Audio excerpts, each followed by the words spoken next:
Well, hello everyone. Welcome back. I've got to remember to sort these triggers out. That's my job for tomorrow. How are we all? Are we all good? Are we all ready to rock? And we all ready to roll?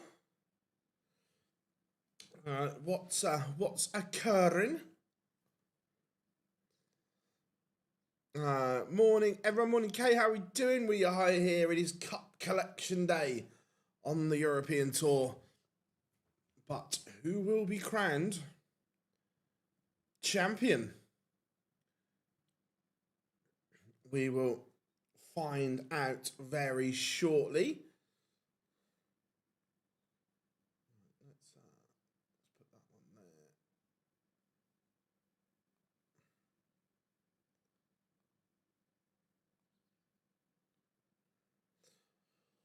And that one there, ready to go. Looks like an unbelievable audience in Kiel today. First up, Sebastian Białecki, who's had a really good weekend so far, and he's trying to bridge that gap. Remember, he is not at the last European Tour before the cut-off. He plays Jimmy Van Schie, then Cameron Menzies, Luke Woodhouse. Menzies has played some wonderful stuff, but Woodhouse will be a tough nut to crack. Doots, there it is, against Justin Hood. That will be a good game. Both of them playing wonderfully well this European Tour event. James Wade against Ricky Evans. You will feel that Evans will have to up his levels and be at his very, very best against the machine. Ryan Searle against Wessel Maney, arguably the tie of the round. This could be fireworks in this one. The number 5 seed, and doesn't seem right saying the number 12 seed, Wessel Nyman. Then William O'Connor taking on Damon Heta. Again, a tough game to call for both players. Nico Springer played wonderfully well last night, taking on Ryan Joyce. And then the final game of the session, the number 1 seed taking on the rascal, that is Dave Chisnall. That is your lineup for this afternoon's session. Swiss Phil on stage, and we are about to get this show on the road. How we do? Any predictions for this match? I think it's a 50-50 call. I think they've both played some really good stuff. I can make a case for both. For twice the reason for 11 a.m. start. Yeah, it's all to do with the different laws in different provinces of Germany. That's why some of them are 11, some of them are 12.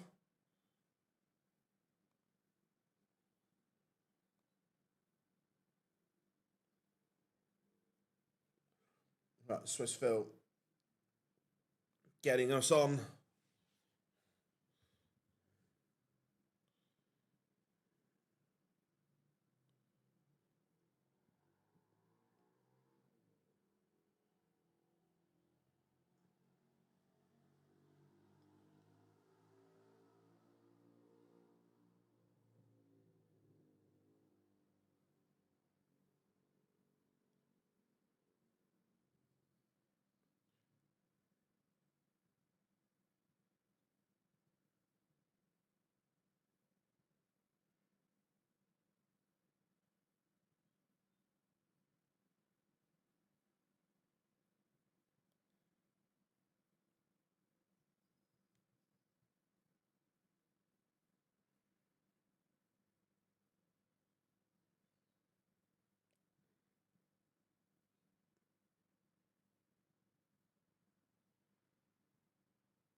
All right, Jimmy Van Schie signing down the bottom. Nyman away to win the tournament. Yeah, look, I could see that quite easily. Both of them. James Wade's due a Euro Tour win. I don't think they're all in Germany. Like, don't get me wrong, it used to be very German dominated, but it's not as bad as what it was. Look, the main reason is commercially, because they could sell tickets there. They knew the events would sell and so on. So that's got a lot to do with it.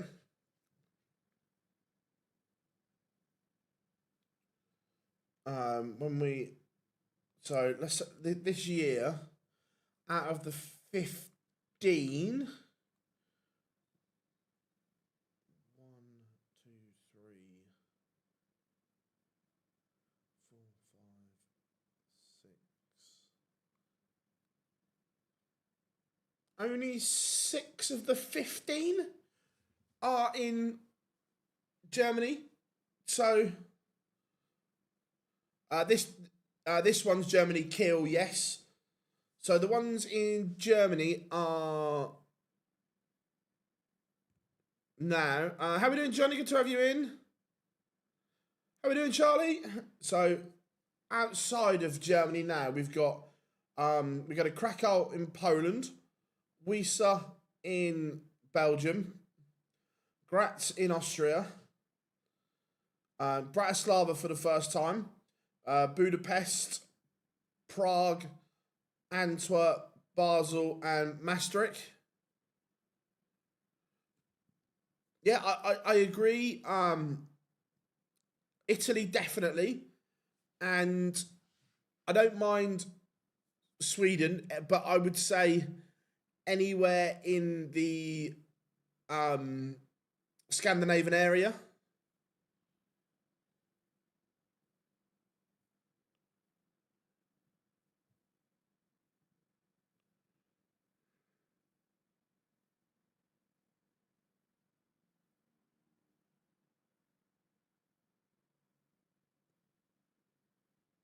The last one, the 15th one, the final European Tour event of the year, is in Maastricht in the Netherlands.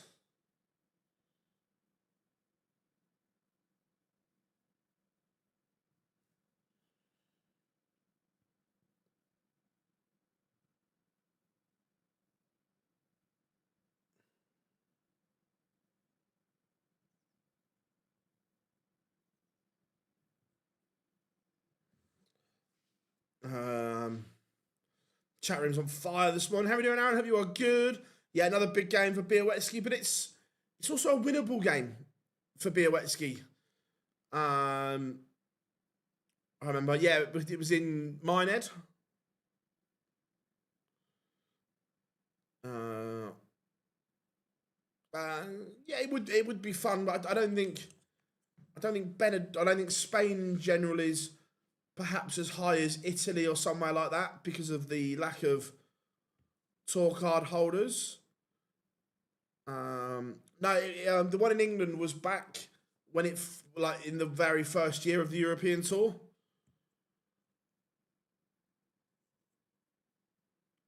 We don't know why they. Look, should there be one in the Republic of Ireland? Absolutely. How are you going? Good morning. Hope you're good.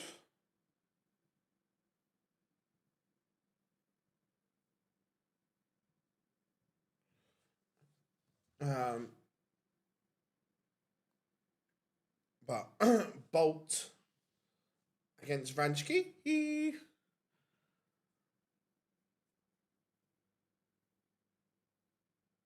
How are we doing from Italy? Whereabouts in Italy are you? Good to have you in.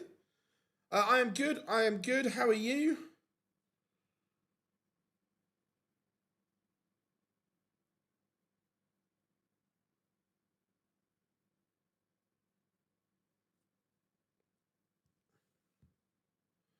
No, so I disagree with the World Series event in Ireland, and for the same reason I disagree with having one in Holland. I don't think there should be one in Copenhagen.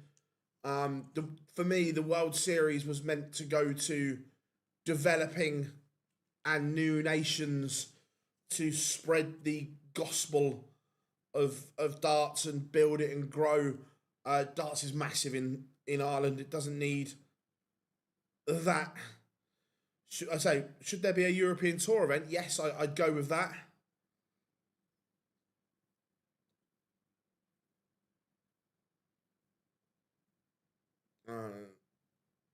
Morning, Kieran. Hope you are good. Vanschke threatening the Białecki throw here. Seb not really at the races yet.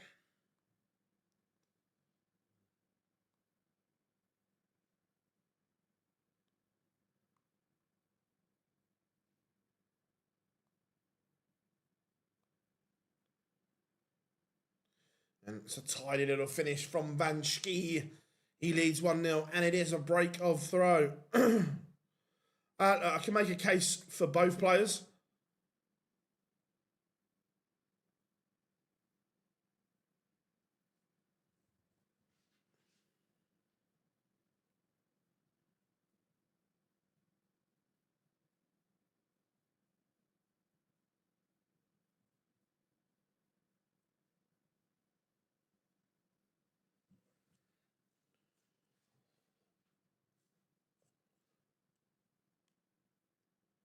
Białecki needs to up the levels here. Remember, he is not at the final European Tour event. So, yes, he's got, I think it's 6 Pro Tours, but the money is so much bigger on the European Tour.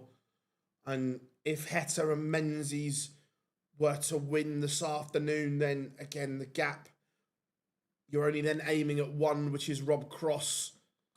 New winner today. Oh, good question, Johnny. Yeah. I don't dislike that shout.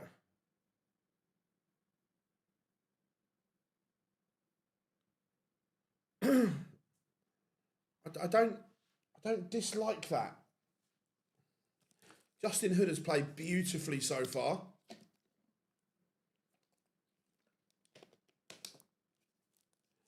Yeah, 100%, James. Again, Vanschke.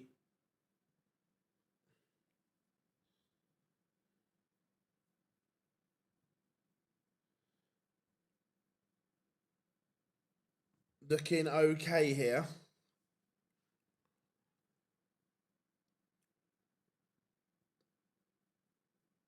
He's 56 and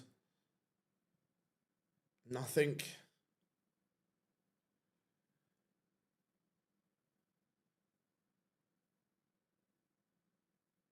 Białecki can do about it, and that is tidy. I tell you,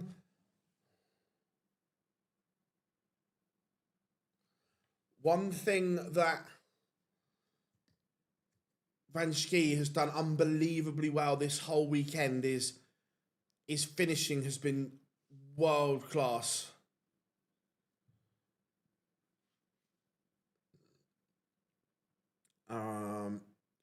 I spoke to Matt the other day, and we are going to try and do something in New York.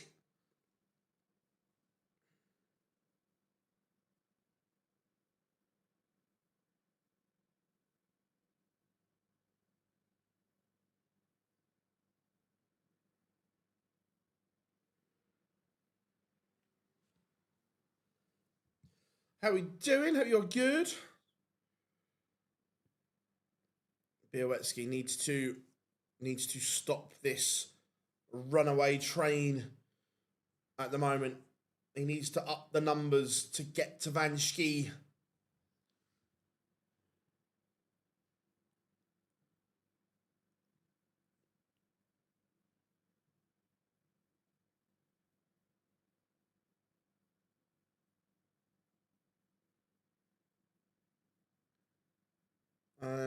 No, James, if I'm being honest, I don't watch other brand stuff. I kind of know what's in it because I've seen little clips on social. So no, I won't watch it specifically.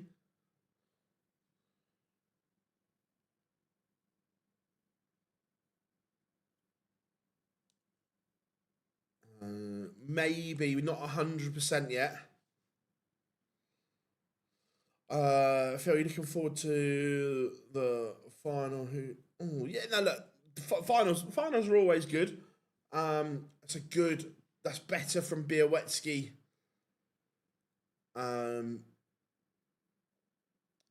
do I? The top half is really tough. Really tough to call. You would probably say I could see a...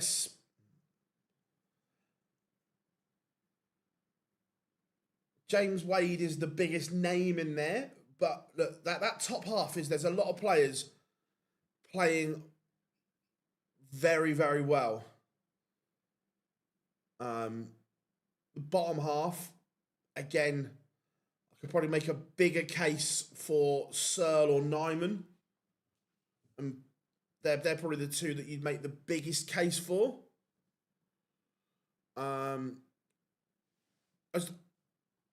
Depending on the situation in the Middle East, I fully expect 3 World Series events in the Middle East in January this coming year.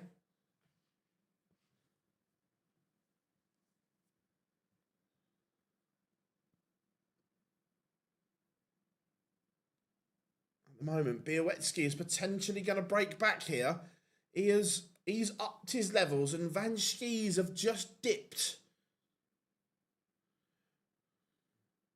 And of course, you can't forget the Shanghai Darts Masters. Michael Smith, the longest reigning World Series champion. Which scores is... What? I'm not sure what you mean, buddy.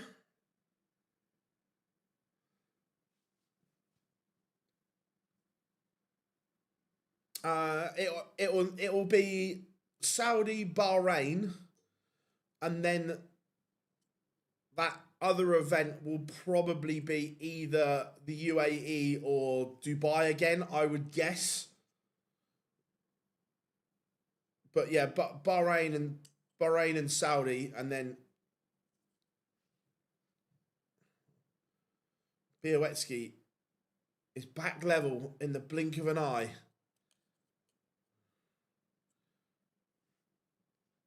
He has levels, Białecki.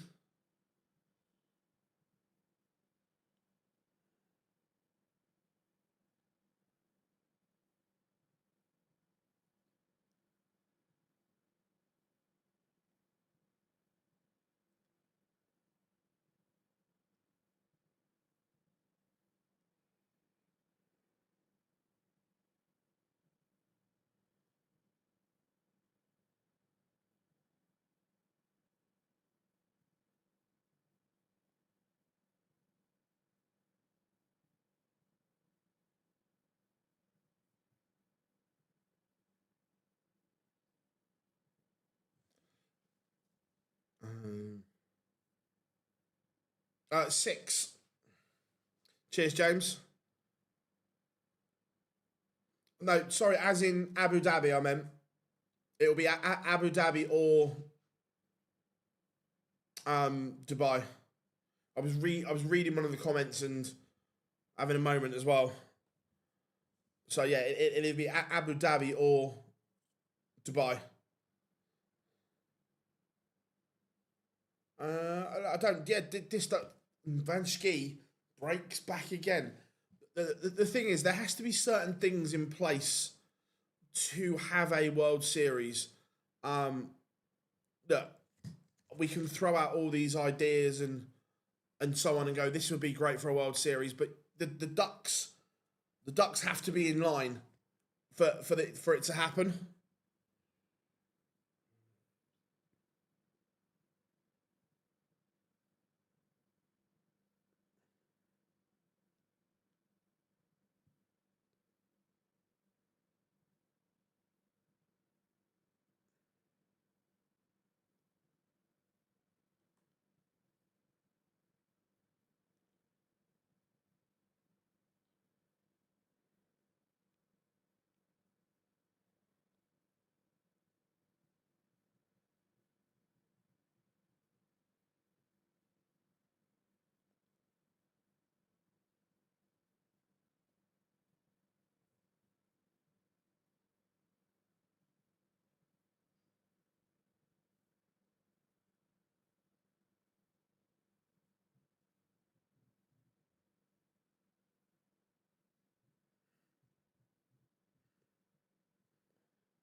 And it's 4-2 again. This game's swinging in two-leg blitz.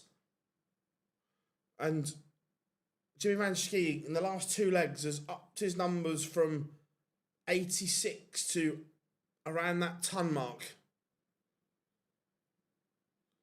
Very good from him.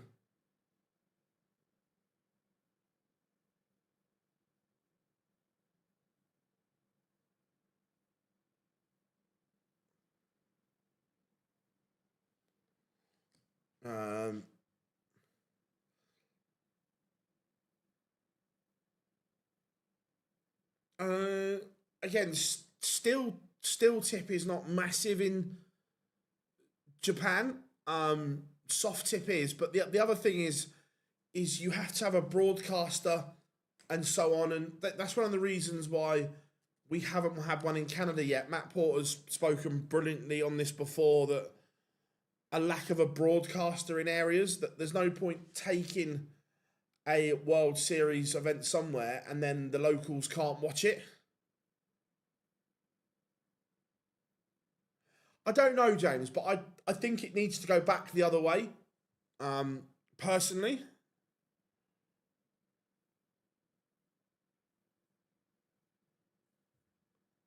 I think in the Nordic area, it needs to go back to being a Euro Tour for me.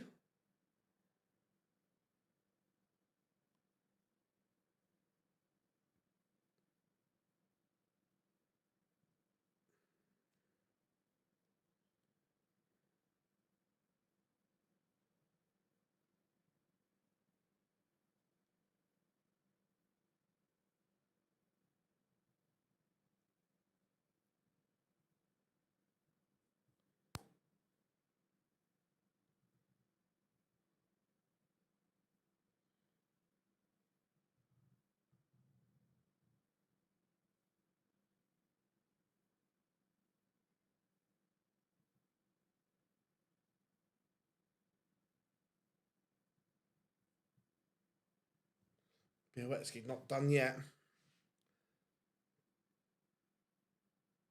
I don't know what they'll use. The teams kind of get to pick what they want.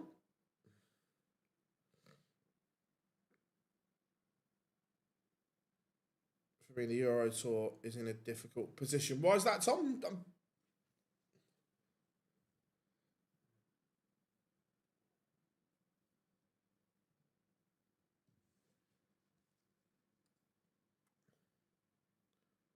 Van Schie not letting Białecki attack his throw here.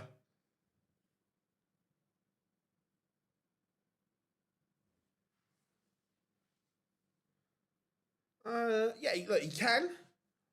We've seen very good moments from him.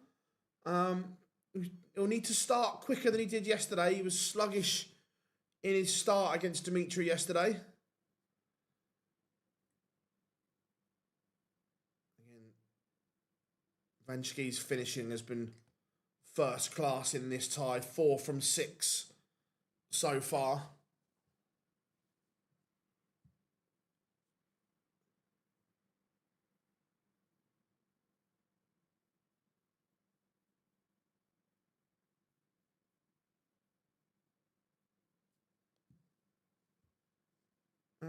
Is he in?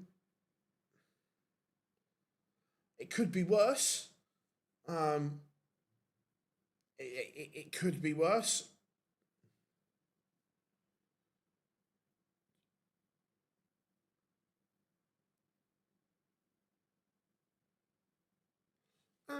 Yeah, but the thing is, Tom, they look at it and they don't see you as a customer for the European Tour. Does that make sense? Although from a fan point of view, and I agree, I'd like to see more countries, that you're not going to be a customer, that these events have to make money. And to make money, they have to sell tickets. Fans have to spend money in the arena. And TV deals in place. So that's why it used to be a lot worse. I don't think personally 6 out of 15 in a country the size of Germany is that bad anymore. But I remember when it was like when it used to be like 9 out of 14 or 9 out of 13. That's a different argument. But right now, I don't think it's that bad.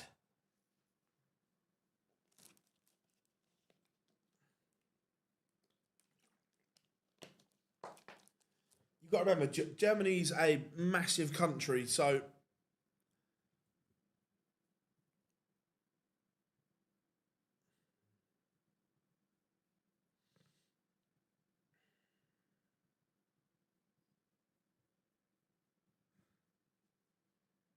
yeah, no fish. But remember, he's at the point of no return, Białecki. He has to win 3 on the spin. Is it possible to? Yeah, of course it is. Look, will it be tough? Yes. But can he? Yeah. Needs to take this out though, and does. So this is it. Van Schie has the darts to win it on his own throw here. This is the one. He'll be thinking just a nice little 12 or 15. If it's a 12, no, it's probably a lower percent, but Van Schie starts with a 140.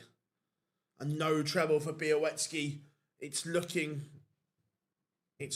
like Van Schie is going to get this done.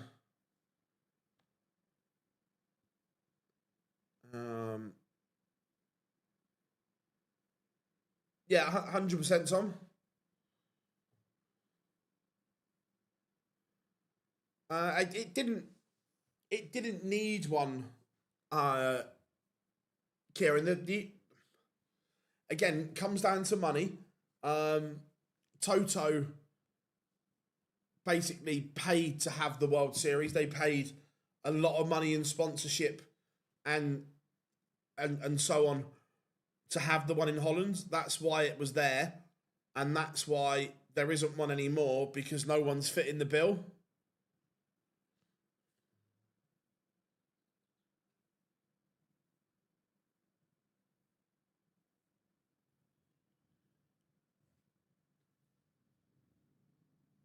Right, Seb needs 140 minimum. Even that doesn't hurt Van Schie, only gets him level. Disaster, no finish. Van Schie now has 6 from 140 to win it. Yeah, there are lots of factors that go into it. It's not just I know we'd all like it to be, but it's not just as simple as we're going to go there. Van Schie leaves 48 when he comes back.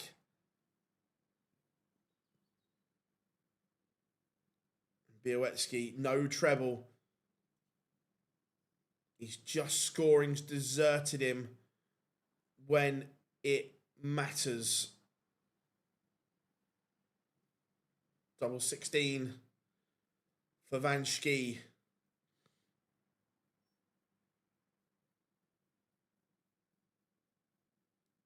He's made a mess. He has made an absolute mess of that. But this is a big ask from Białecki. The champagne shot, and it won't go, so Van Schie will return. Yeah, who's gonna fit the bill? Agreed. Or part of the bill. Like, also there needs to be like a local promoter on the ground that knows the ticket situation. And Jimmy Van Schie does seal victory.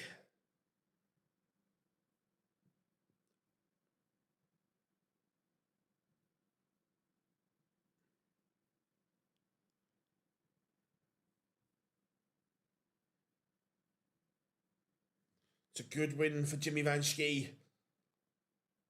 And Sebastian bows out. Like, any other time, we'd be saying, what a good weekend for Sebastian Białecki. But because of what's on the line, it's kind of not enough.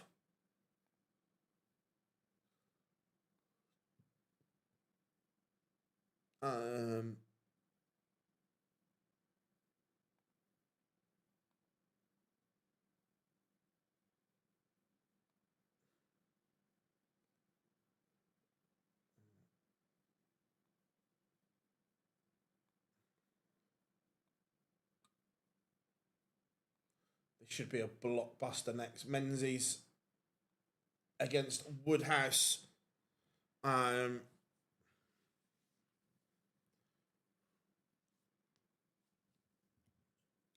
you think World Series events aren't cheap. You've got the prize money, you've got the appearance fees, you've got the travel costs for not just the players, the staff, the rigging, the venue. It costs a lot.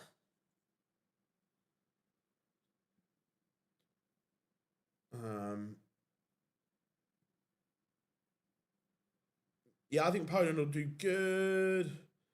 Stick one on the Colosseum Masters. I don't dislike it. That list Van Schie, 6 clear save. Nice, James. Thank you.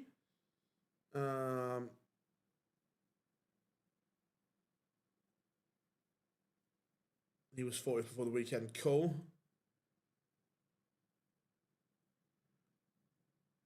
Yeah, agreed, Tom. Agreed. Did Sebastian really not do any 180s? Nope, he didn't. None.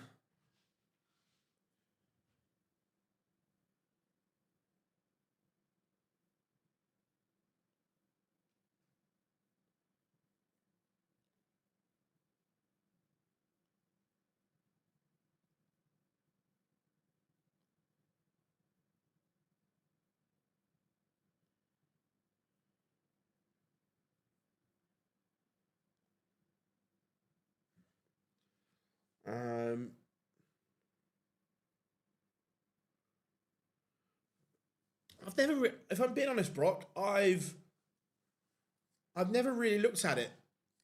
If I'm being honest, also, yeah, promoting the event, selling the event, which is why you look in New York, the CDC do an unbelievable job on the ground in North America with great contacts. You've now got obviously guys running the PDC Asia Tour, the guys now on the ground in Australia are very much on the ball, which is good.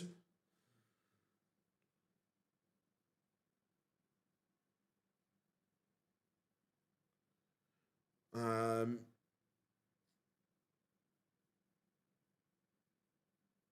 if you could pick another location in America to have a World Series event, where would you put it? If we're going North America in brackets, I'd go Toronto. If you're talking just in the States, I don't know what the darting landscape is like on the West Coast. It's very big on the East Coast. So you probably look at maybe Chicago or Boston, perhaps. Look, any excuse to go back to Vegas would be good, but I don't think it works in Vegas, or it didn't. I've been there. I'd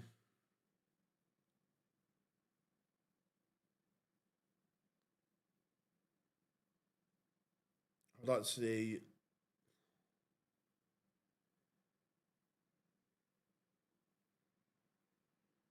You can, I believe, you can buy the World Cup of Dart shirts.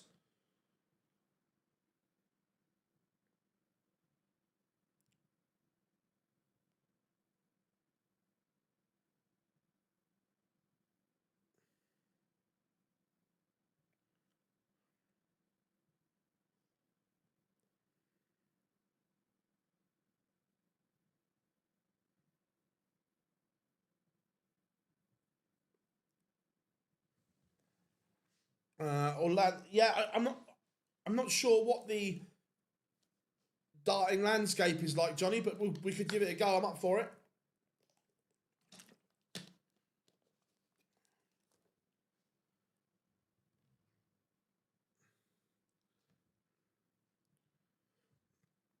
Look, I think Canada is an obvious one that they'd love, but the ducks aren't aligned. Wood has won the ball against Cameron Menzies. None of them don't like Die Hard. I said that yesterday.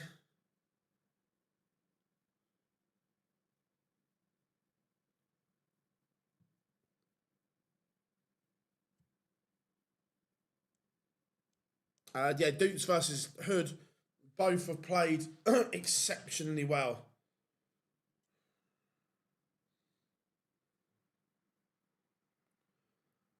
Again, I'm not sure what the darting landscape is like in Mexico.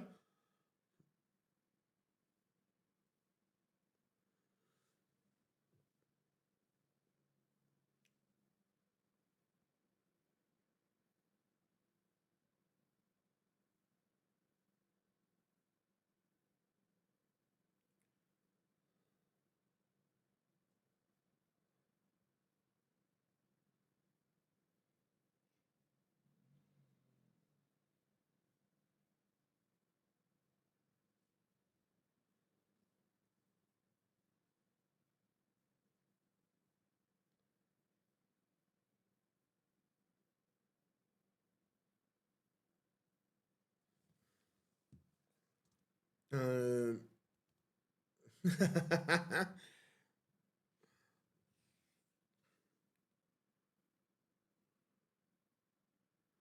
yeah, it's all right seeing it like now, but he needs to then do it again on the Pro Tour, again next week. This is probably the first time we've seen Justin Hood play like this for a sustained spell since the World Championships. That was 5 months ago.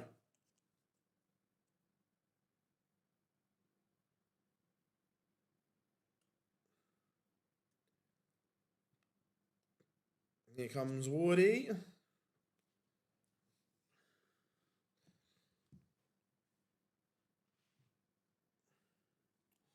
I'm looking forward to this. This should be a good game.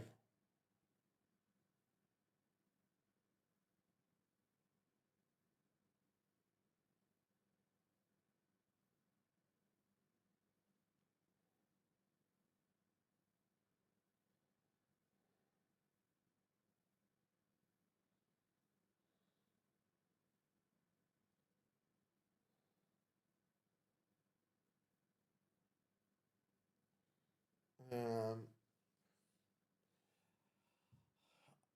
I don't know is the honest answer. I think this is a a very close one to call.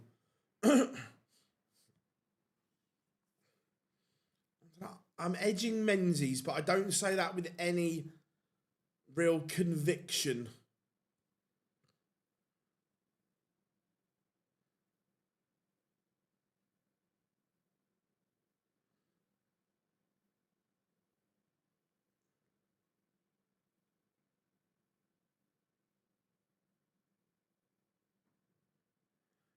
Yeah, I can make a case either way for this.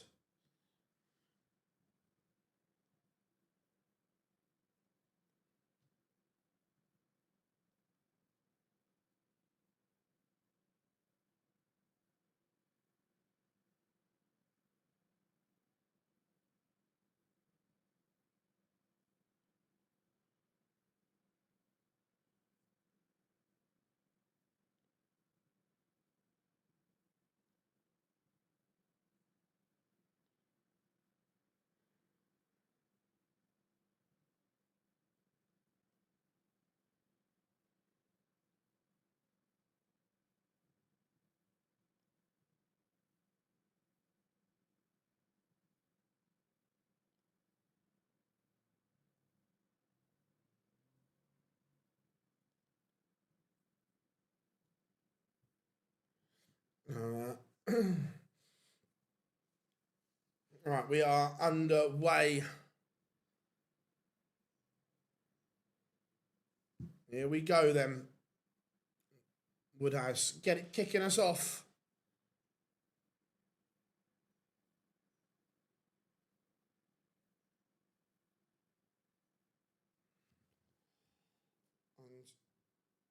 And early exchange. Woodhouse looks in the in the groove here.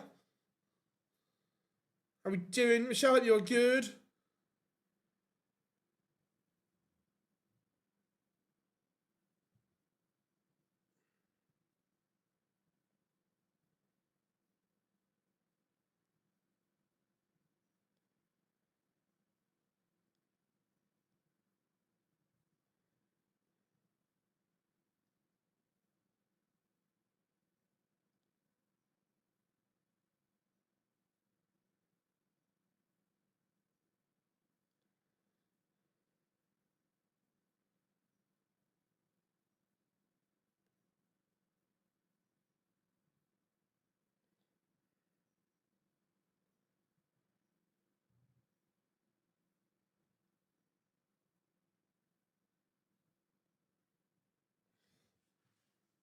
Woodhouse for a comfortable hold.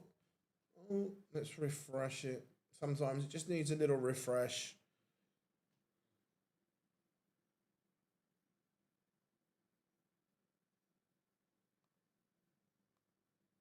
There we go.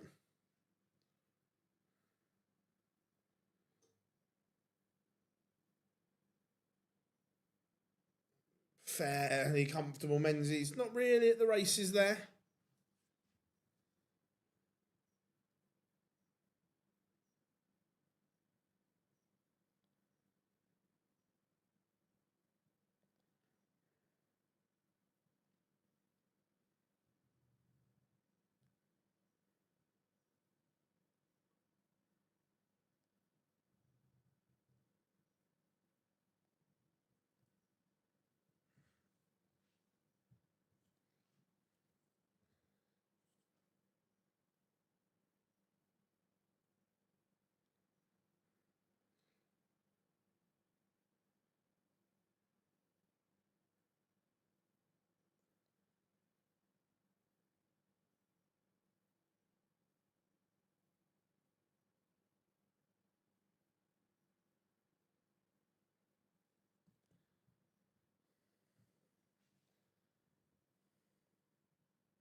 Again, I've just watched.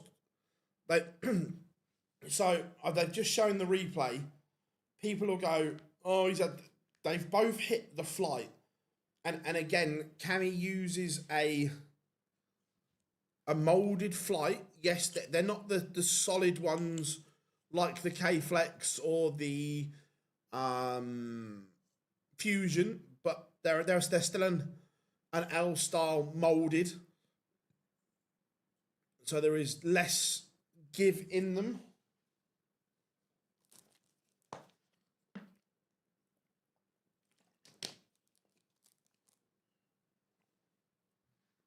Morning, Fraser. How are you, mate? How's life? How's tricks?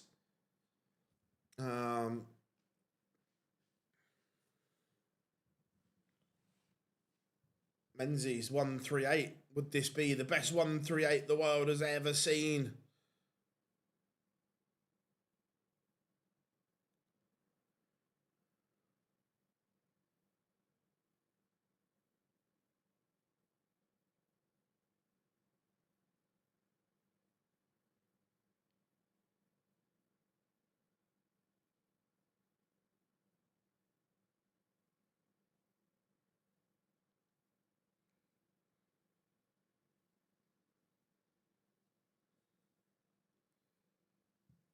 No, this week, no. I need to get back and start planning.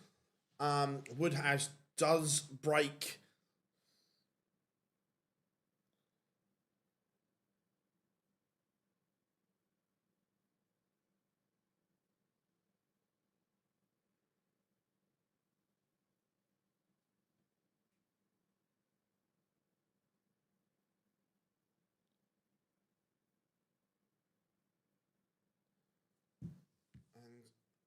Menzies, this is the crash that we were concerned about.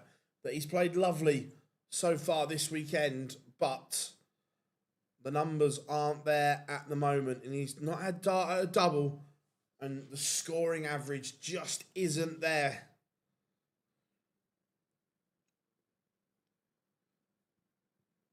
And if he's not careful, Woodhouse is going to run away with this.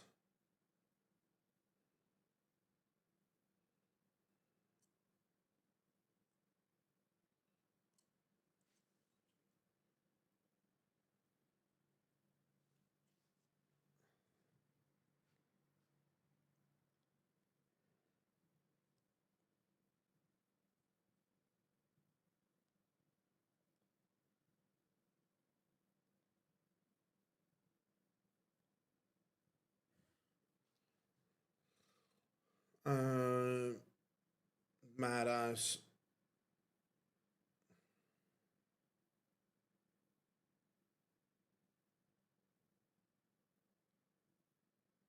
Who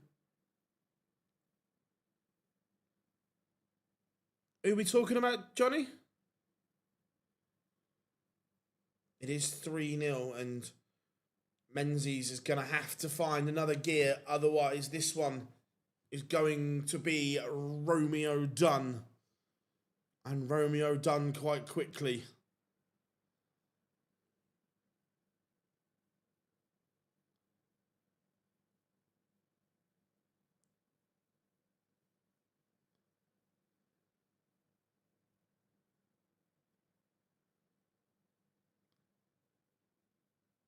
Fez.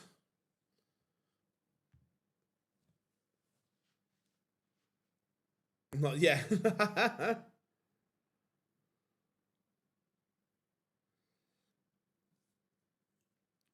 I tell you one that, like, from that I've never interviewed is Lazarenko still around, Johnny? Menzies would love just to leave. He'd have preferred another treble.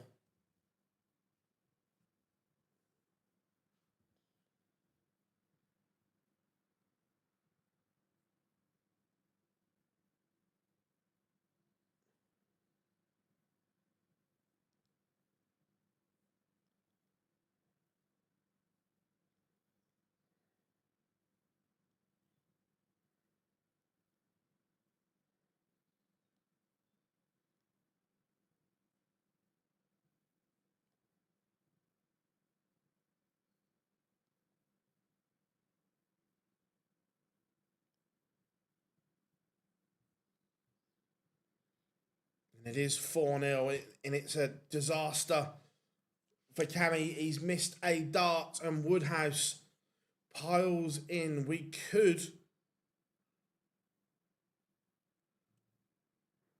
be looking at a bagel here.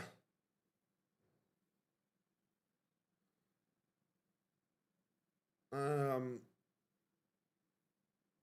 be fair, I've done all of them fairly. I've done Martin Adams for a while, but all top people. Only ever done one show with him. That must have been 6 years. Could still throw. Cool. Yeah, look, Woodhouse averaging 101. Cammy only 76, but he just needs to keep his head here, Cammy. This isn't a good performance. Doesn't want to be defined here that one. He's played well this weekend. Don't let this one off game affect the confidence, because he's been good.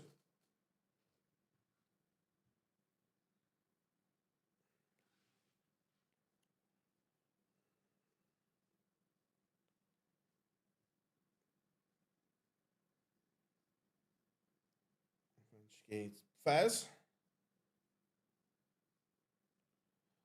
Yeah, because, Johnny, people kind of forget that Big Cliff was one of the founding members.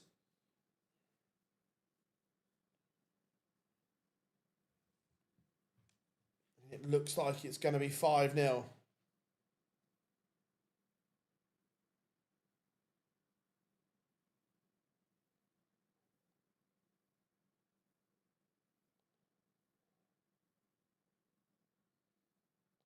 It is 5-0.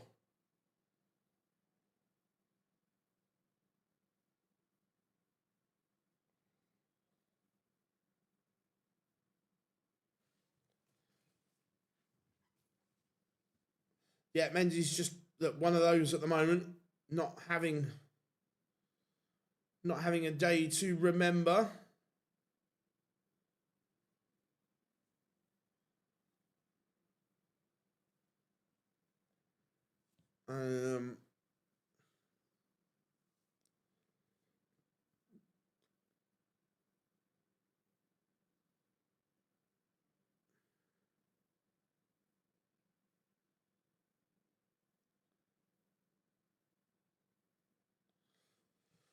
Yeah, very long time.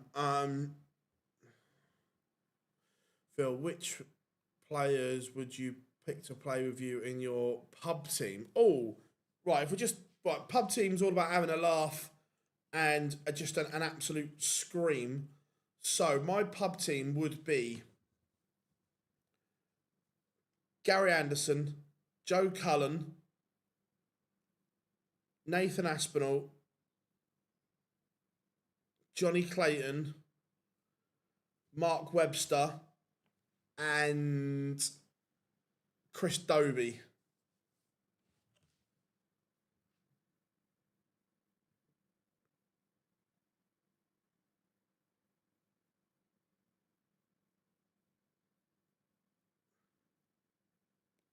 Is there any way you can see who? Cameron started this leg.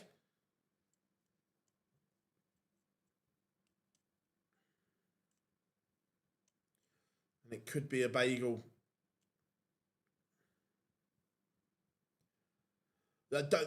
I get on stage, but Dobie has got an unbelievable sense of humour.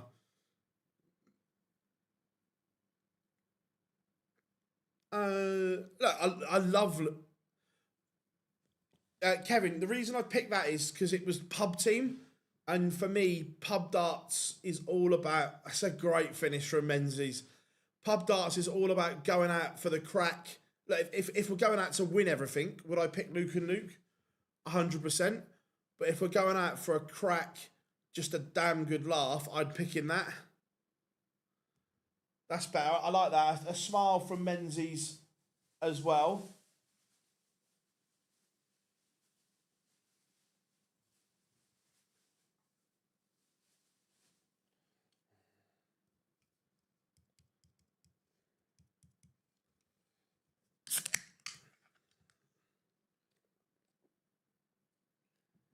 Yeah, don't get me wrong. If you're picking your one, you'd go Luke. Um, right now, you'd probably go Gary, Michael, Price.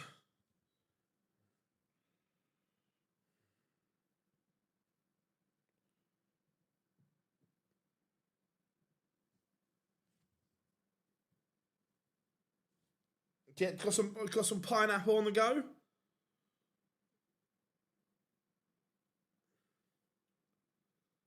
Woodhouse just doing a nice professional job here still.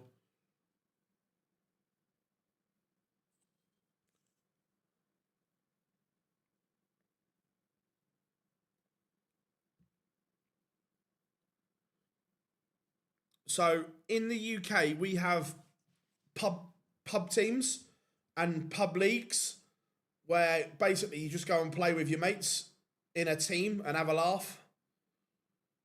How are we doing, Rob? Good to have you in.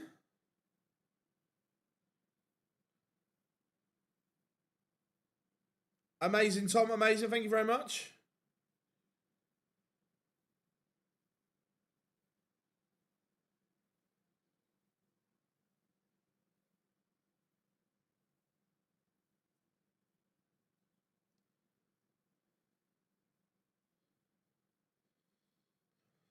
Uh, again, James has got a quirky away from the board. James has got a quirky sense of humour.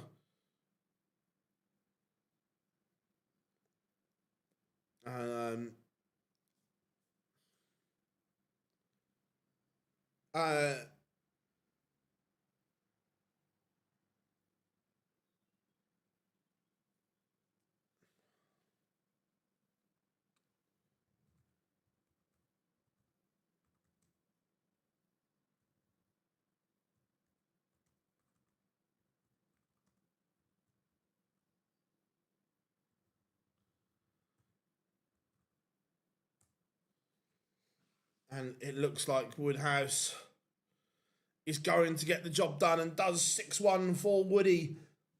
Wasn't really a contest.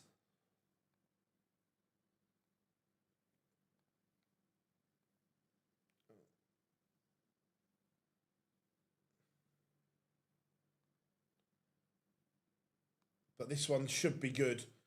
Doots against Hood.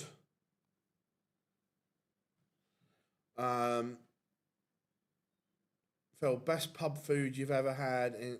Oh, right. So, the best food we ever had on a league night was at a pub. It's changed name now. I can't remember what it's called. I think it's called the Hawk Inn now. But it used to be called the Amport Inn. It was like it was a country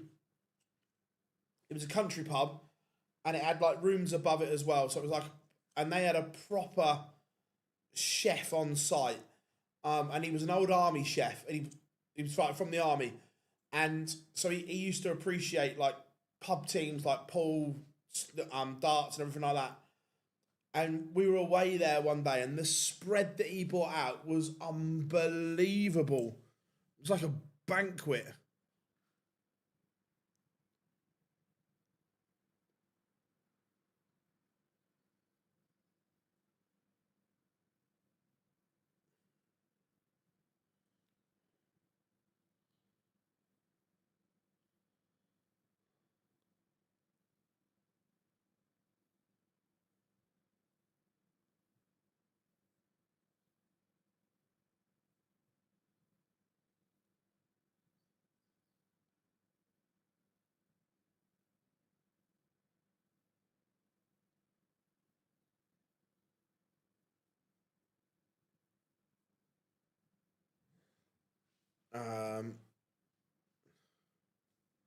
I know it was called the Amport Inn. That was the name of the pub.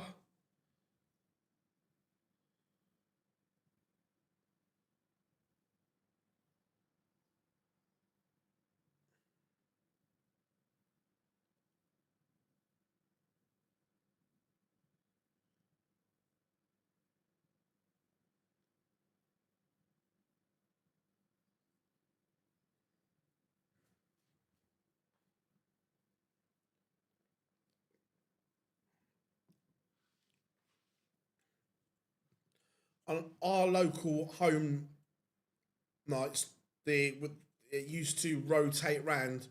We used to have chicken curry and chips, or sausage and chips was always a good one as well. Yeah, I saw he was suffering from really bad hay fever. That it happens.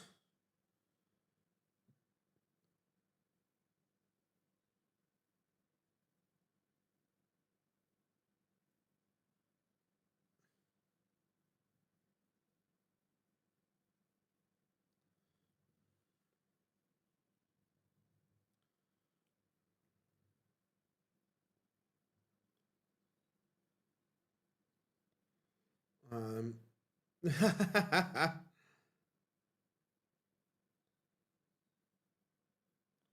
we've got about 40 seconds till pitchers return.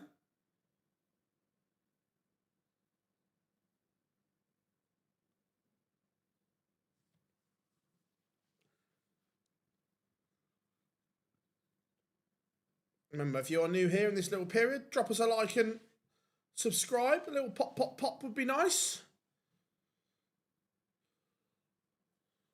Remember, plenty of action coming up. We've got Pro Tours Tuesday, Wednesday, Friday, Saturday. We'll have the the Nordic Darts Masters stream.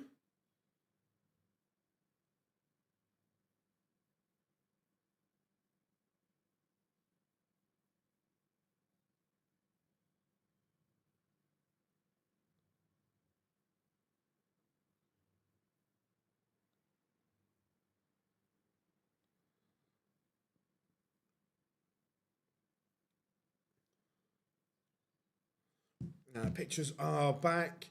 League I used to play, and there was a bloke that must have been at least 30 stone.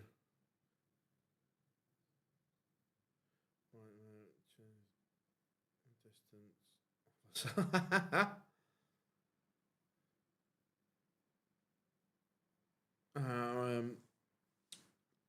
Can you get a camera on your? Yeah, it's something I am going to set up. Yes. We're going to do some bits on the board.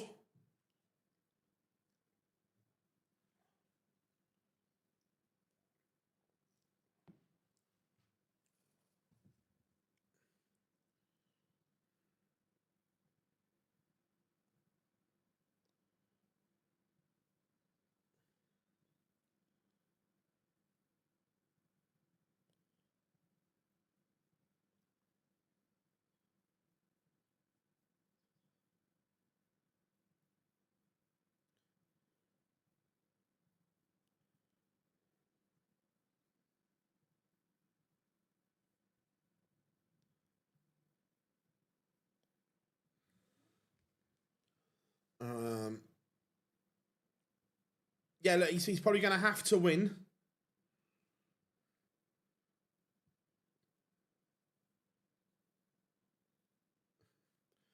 How many of those bucket hats do you think he's got?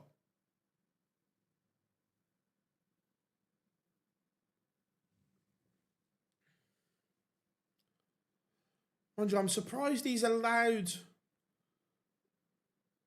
to walk on with them, because obviously he's not allowed to use the Happy Feet name. So I'm surprised he's allowed to walk on with them. But look, don't get me wrong, I think they look great, but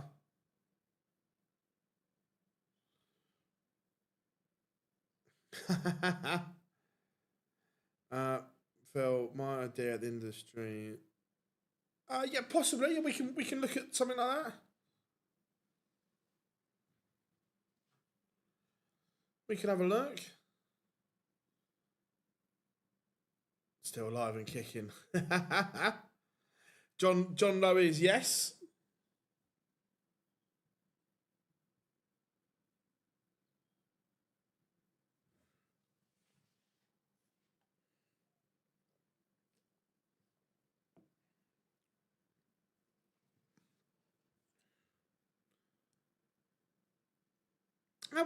How old is John now?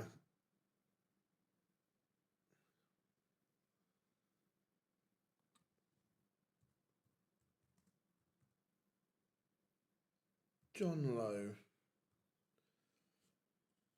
John. John is 80.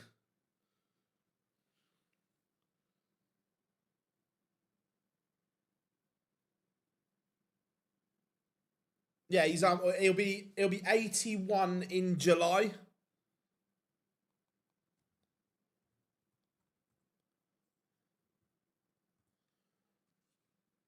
Same as Bobby, but Bobby's 80 as well.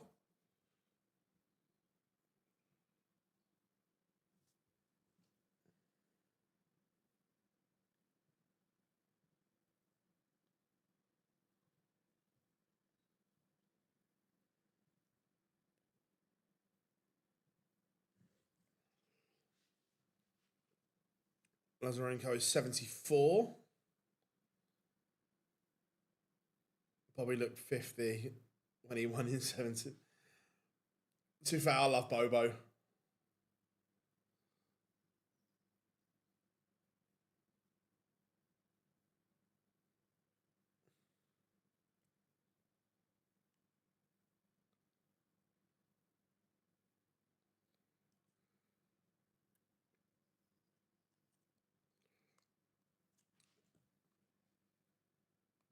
Yeah. Um,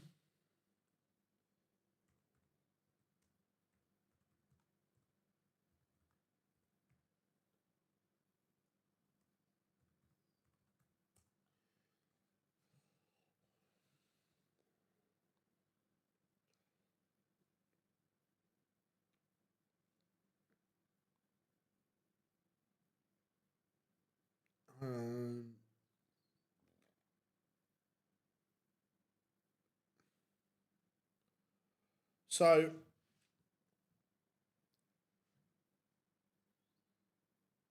the 16 split effectively. Taylor, how's Priestley now? So Priestley's 75. So yeah, Taylor, Priestley, Harrington, Lowe, Warren a Little, Bristow, Jockey, Bob Anderson, Peter Everson, Jamie Harvey, Richie Gardner, Cliff Lazarenko, Kevin Spilett, Keith Dalla, Mike Gregory, and Chris Jones.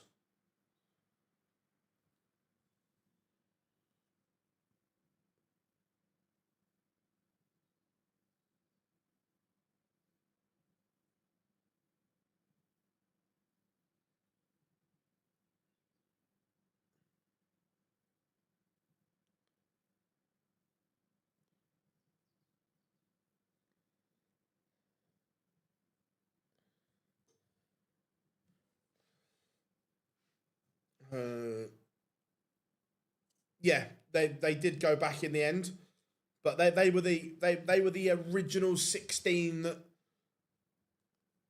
signed the statement.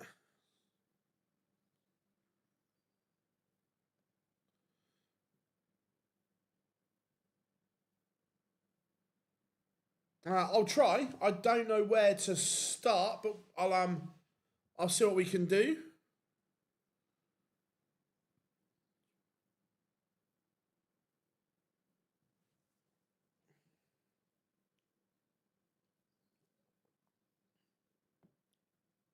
And Doots in control of leg one here. Justin Hood not started the car yet.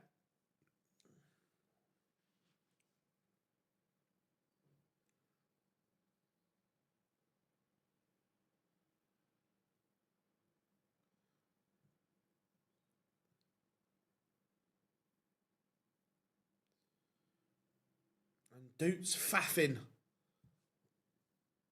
Is he gonna let Hood in here? Give him a chance, but he couldn't take it. Now Doots in the madhouse. But pins it. 1-0 to Doots. Scrappy.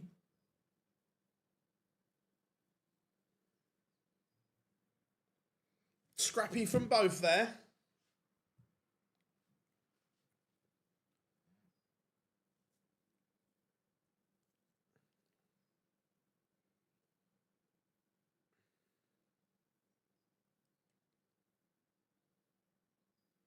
Phil, have you ever been on a no sleep stream? Yeah, a few times.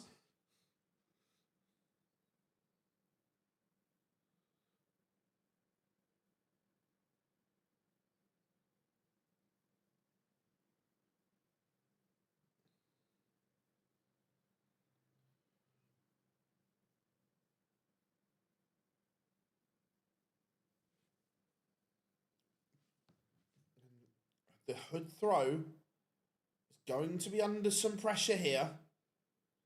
Doots is outscoring Hood at the moment. So far, let me just say, glad I waited.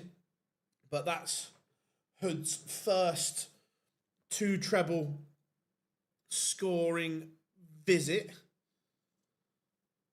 And he's going to get a look at the 102. Remember, he's been brilliant so far, but misses double 16. They're the little pops that have been going recently. Bullseye for Doots, misses.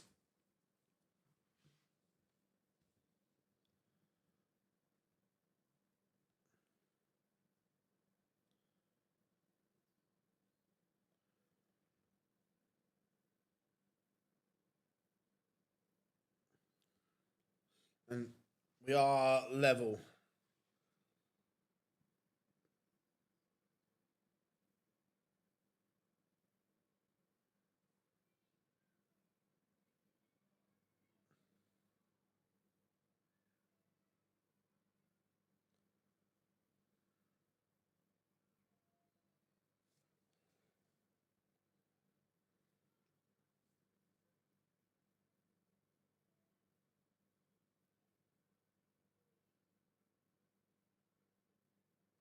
Right.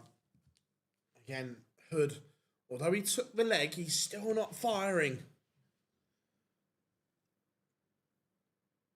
It's not quite there yet.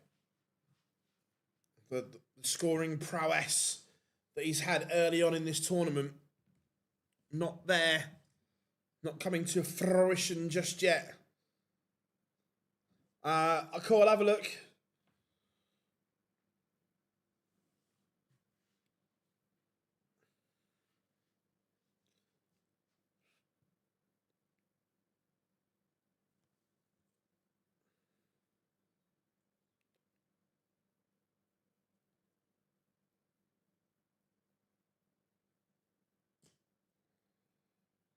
And Doots just tidies that up. 2-1 to Hawkeye.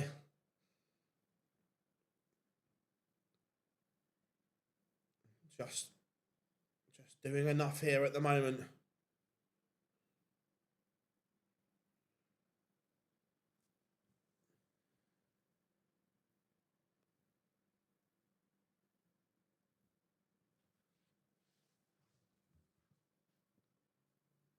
Need some big power visits here from Hood.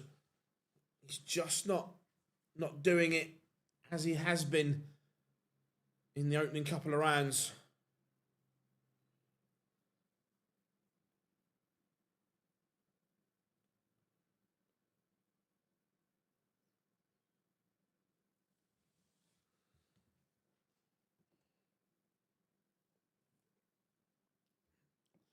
The first quarterfinal this evening will be Jimmy Vanski against Luke Woodhouse.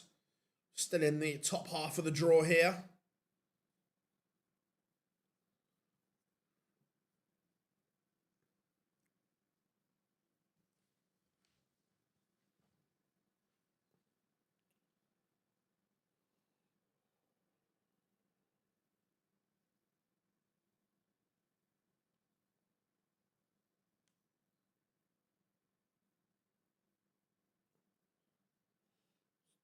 Fairly good setup.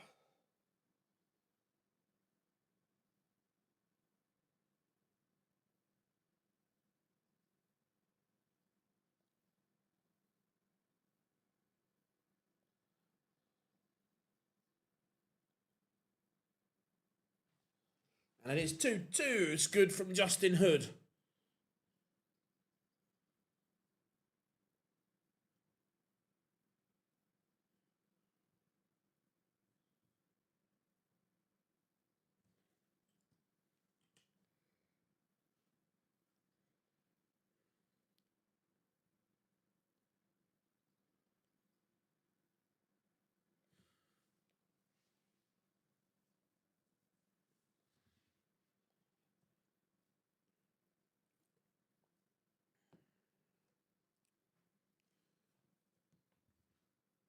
Yeah, it's really good day of action.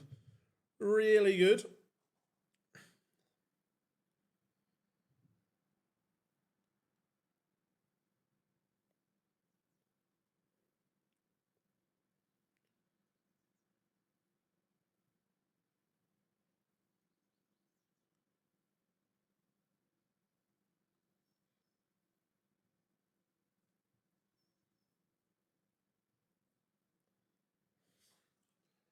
But again, what a setup from Doots. At the moment, Justin Hood cannot make any inroads or any impact on the Doots throw. It is really one-way traffic at the moment in terms of being dominant on throw.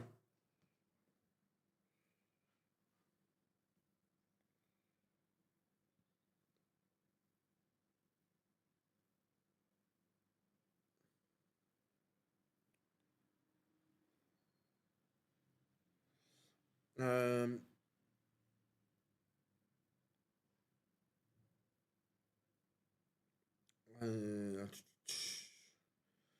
hoping, yeah, a tough game for Chizzy. How are we doing? You hope you're good, mate. Hope you are good. Are you surprised Happy Feet hasn't? A little bit, but look, we spoke about this yesterday. Look, Justin Hood's ceiling is exceptionally good. However, the inconsistencies are there. Like even like today, he is a mile off where he's been the last couple of rounds. And that's the same, that we haven't seen the numbers that he posted at the World since. So consistency is his issue, not ability. Well, I suspect you think most, but not most. There needs to be a culture and an attitude shift, but there's certainly a good 5 or 6 that need to go. Phil, would you rather see a father and son in the World Final or two legends? 50 opens on the 15th of June. I can still do deets. What was the...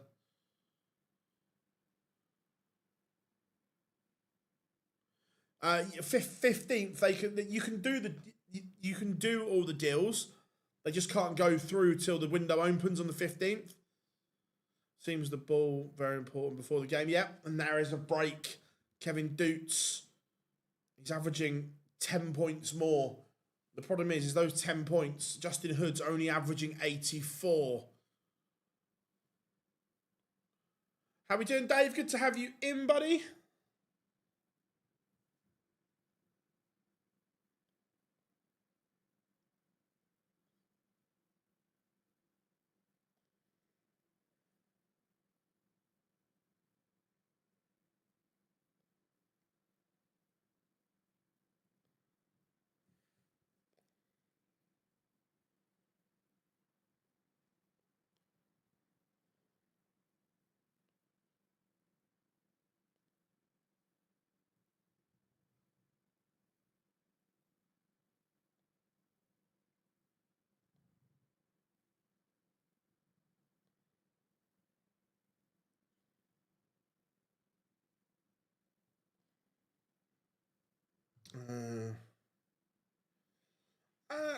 Chizzy's always got a chance, but do I trust him then to back it up the next game? No.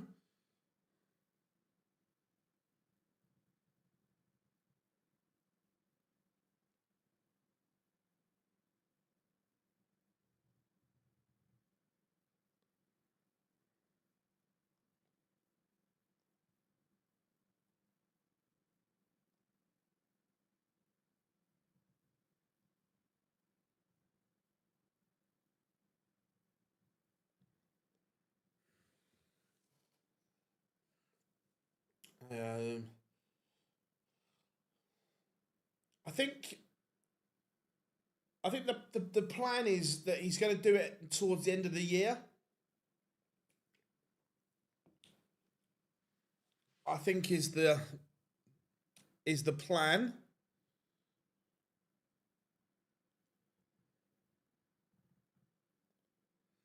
5-2.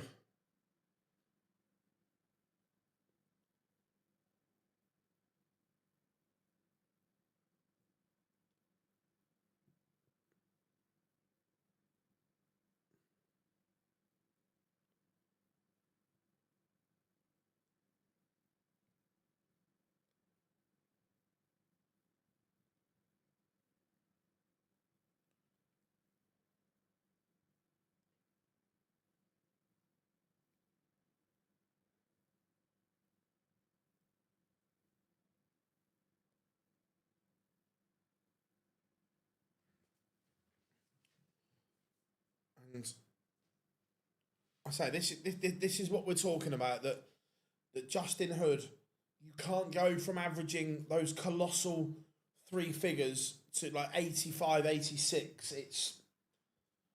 You just can't do it.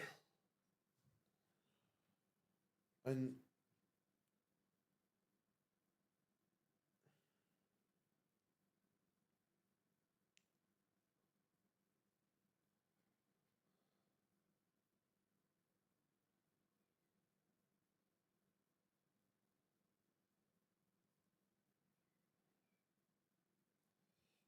Justin Hood, this would only be a hold. So getting a little bit of faffage going on. But last dart in hand, Justin Hood does cut the gap, but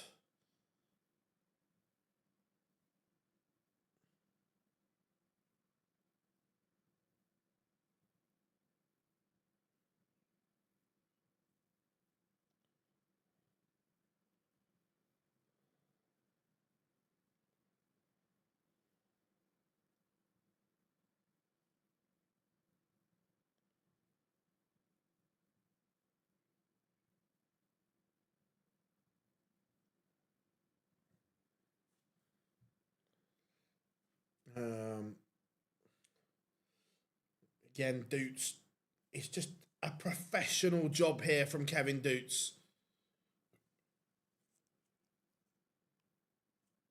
He's the draw for the Nordic Masters, it's been done. I expect it to be out Monday or tomorrow.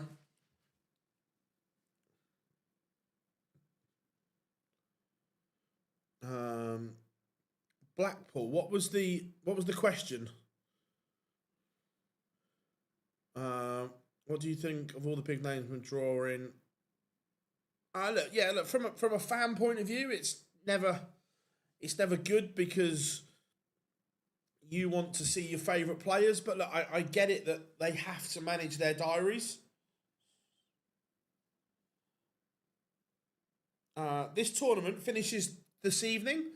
Around 9 o'clock this evening, we will have a winner of the Baltic Sea Darts Open, and that winner might just be Doots. There it is, because he beats Justin Hood 6 legs to 3, and it was a match that he controlled beautifully. If we're being honest, Justin Hood was never really in it. This one didn't perform anywhere near the levels that we expect from him.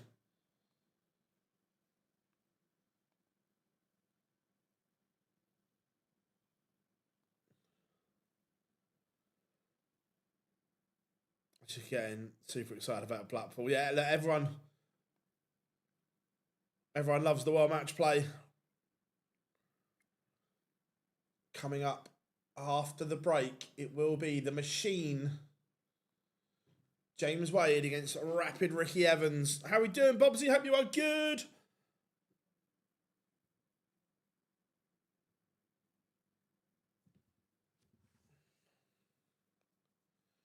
Kevin Doots marches into the quarterfinals this evening.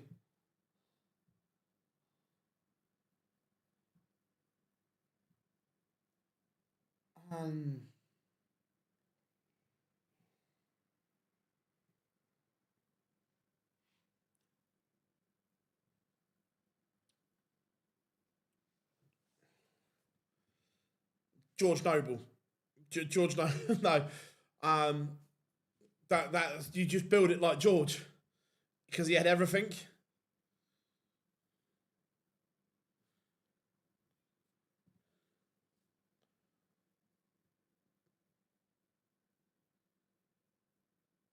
Not working Tuesday, so I can watch the stream. Nice, mate. Nice. Yeah, we will be live Tuesday and Wednesday,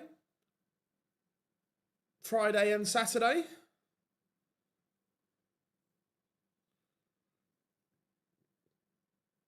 Drinking water from the jug.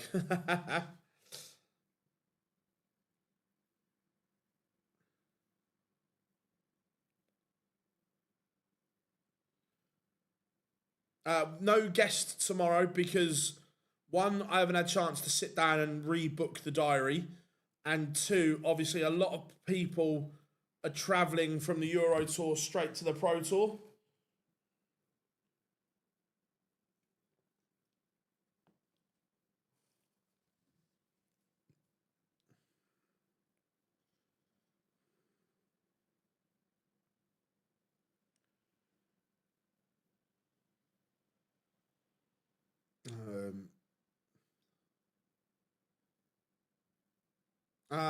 Not tomorrow, but we will see Johnny again. Don't worry about that.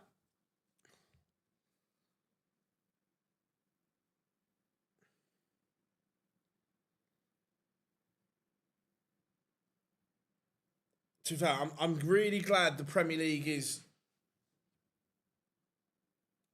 now done, so I can actually sit down and get stuff sorted. And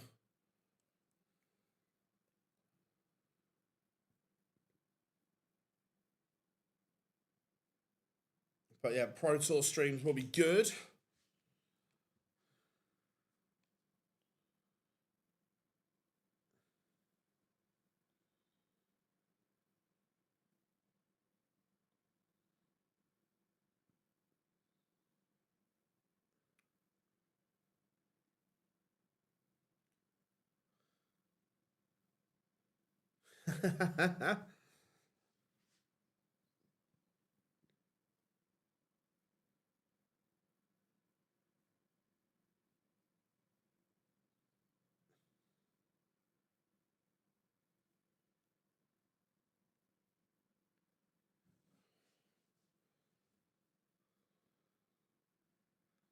Right, pictures are returning. Ricky Evans has won the ball.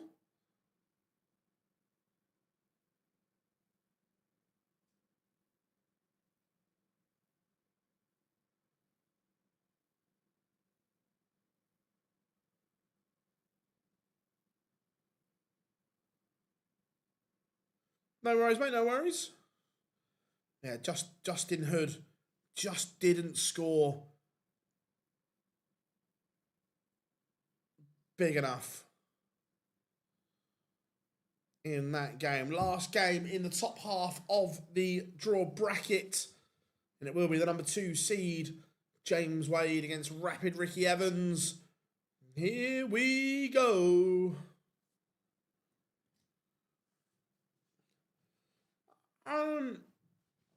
Yeah, look, it is what it is. Obviously he's got the hump, and I get it. I really do. I'm not sure saying you're not going to sign anything does the right effect though.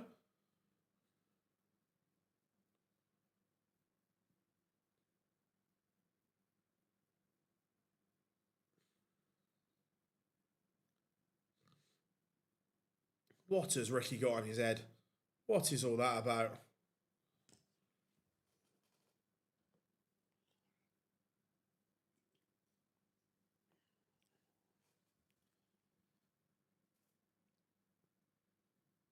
Um, depends what you're describing as biggest.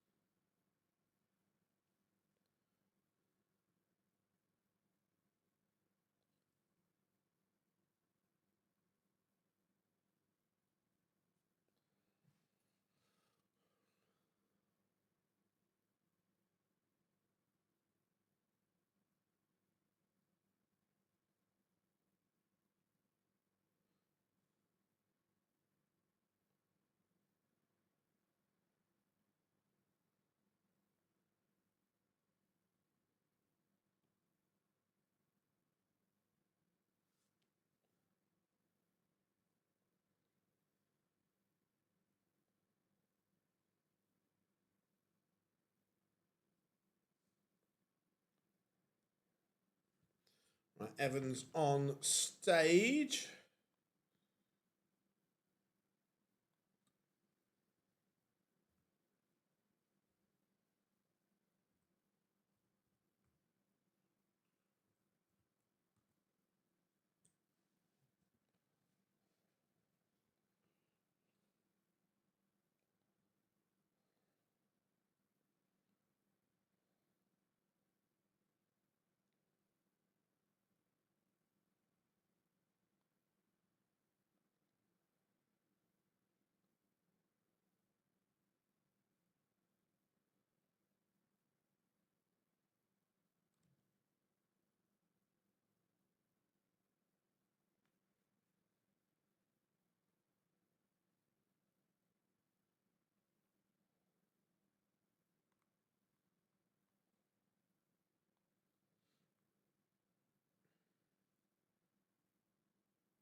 Right, here comes the machine, still standing.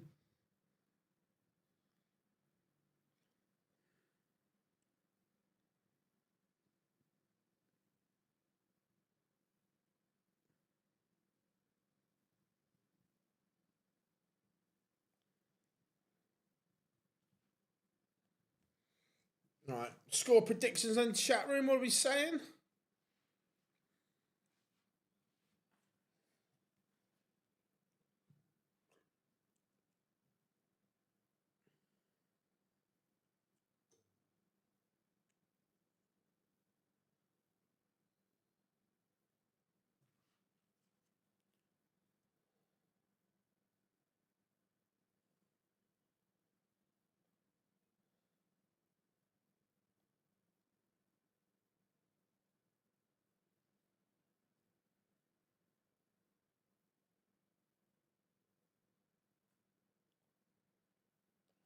Right, Wadey is now on the stage.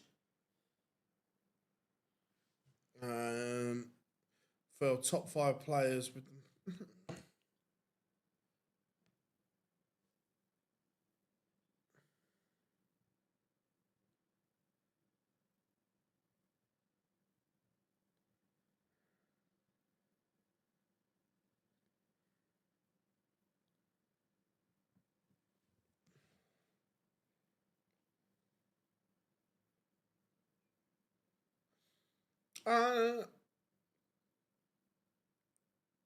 Not no. Look, the chippy, he won't be making as much money as what he does at darts, but the money he's made from darts, he has invested very wisely.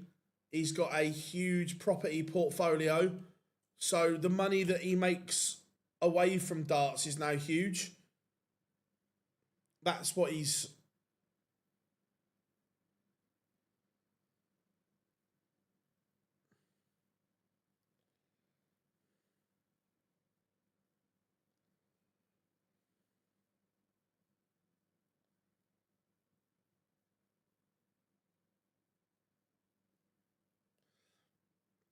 That's what he's saying. That is the money he's made from darts, he's invested very, very well, and that now makes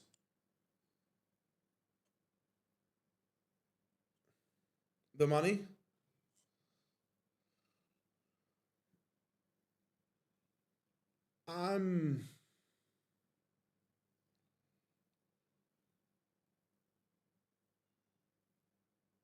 Tough in terms of standard Johnny, but the argument will be is that Johnny never or hasn't to this day won a world title yet, but I'm saying Johnny.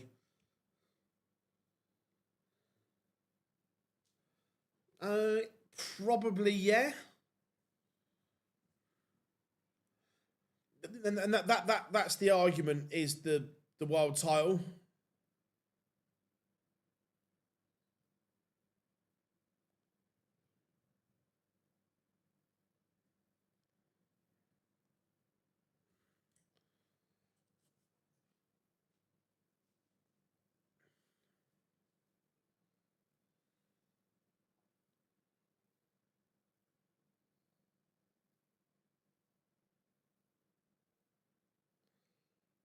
But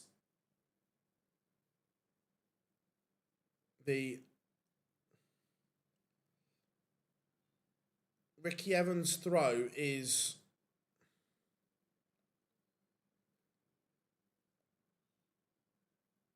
under a bit of pressure here. James Wade leaves 75. 1, 2, 4 for Ricky Evans. Oh, hello. Hello. Ooh, missed opportunity. James Wade, you would expect him now to pin tops. And he goes under, so Evans returns.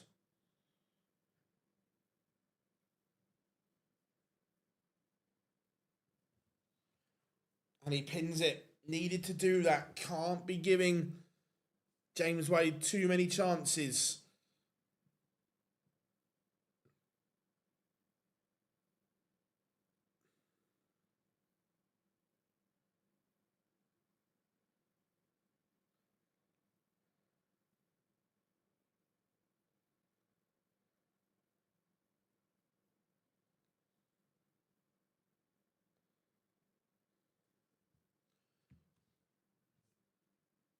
decent level so far. Yeah, double 11's awkward.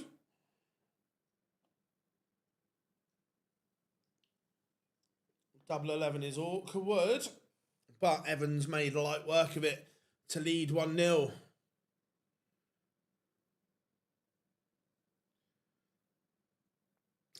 I love Justin Hood's own appraisal of his performance. Played poorly, got what I deserve. Can't say fairer than that, can you?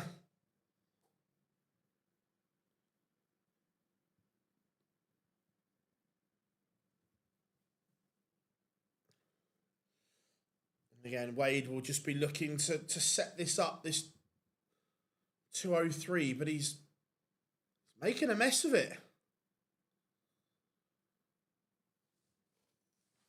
He's making a mess. A right old mess.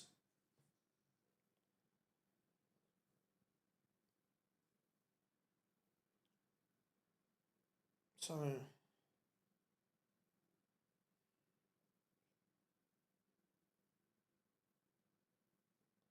just ask, James. Just ask. Why are you trying to work it out yourself? Just ask Kirk.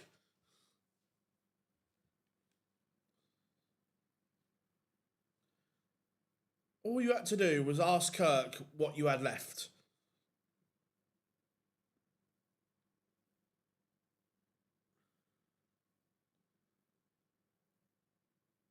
Right, 106 apiece, but Wade will get first look.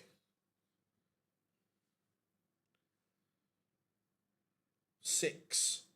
And tops. So far, his normal, reliable friend has deserted him.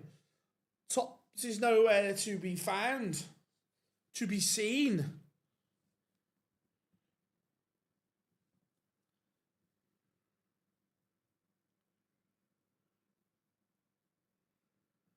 And Rapid Ricky pins. It's 2-0. James Wade had darts to win both opening legs. Both at his beloved tops. But they weren't there.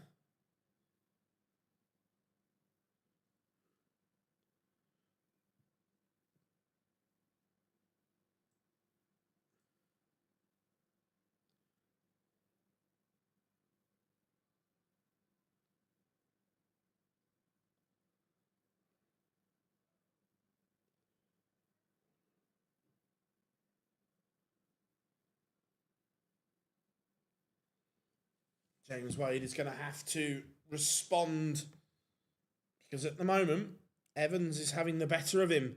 He has a break of throw, which could be oh so vital. 3-0 is a mountain to climb. But James Wade has climbed mountains before. 180.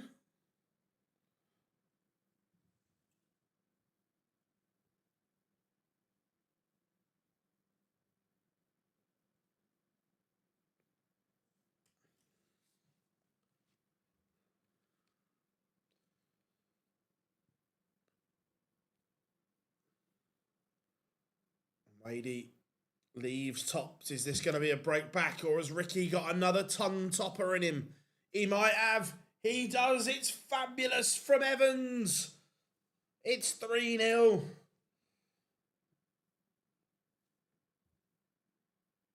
Rapid Ricky Evans.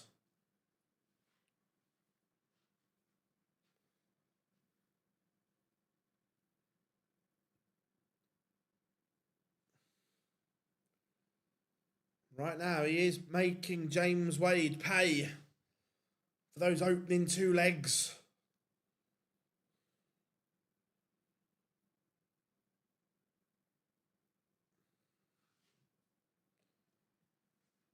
Glad Ricky's gone back to the traditional flight and stem. I think he's a better player with them than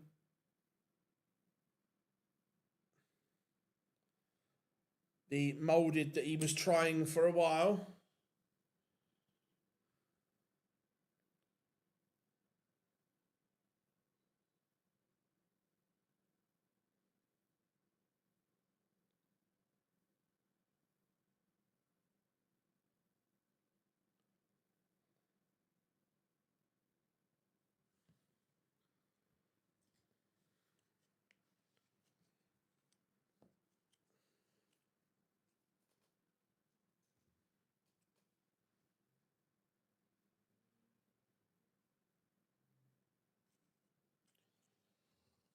So, better leg from Wadey. But another treble would make this interest. Oh, Ricky. Ricky. You're better than that. We had a massive storm on Wednesday night.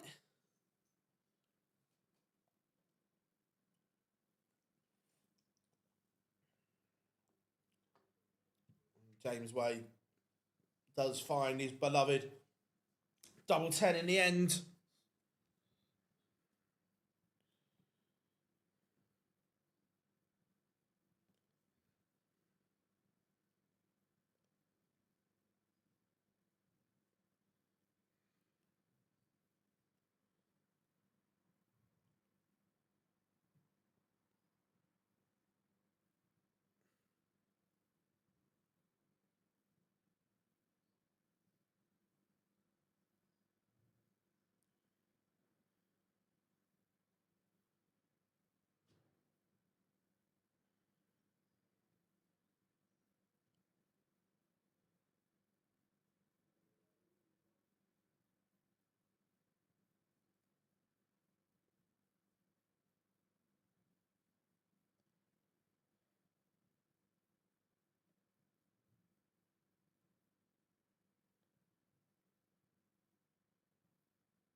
And Evans has gone through the gears here.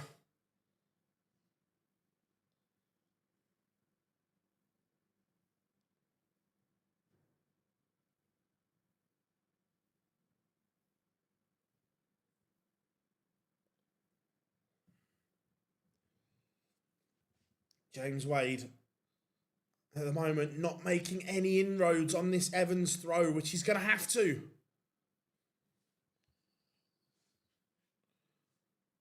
It is 4-1. James Wade is running out of legs to get back into this.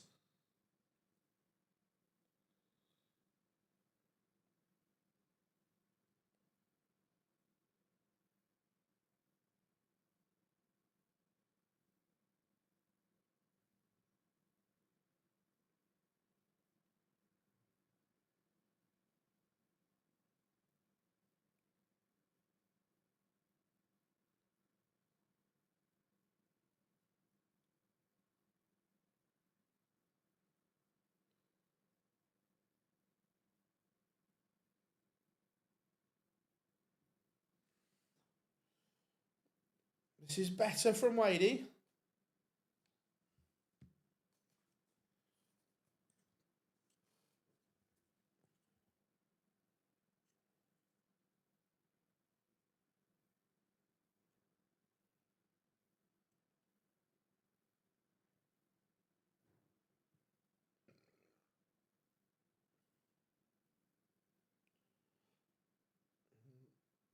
Wadey 90 to cut the gap to 2.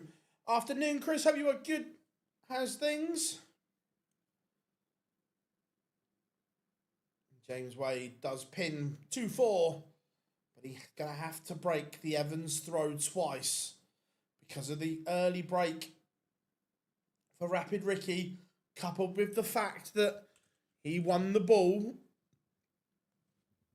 James Wade has work to do. I prefer the 11, Rob. Yeah, I prefer the 11. What do you say, chat room? Do you prefer the earlier start?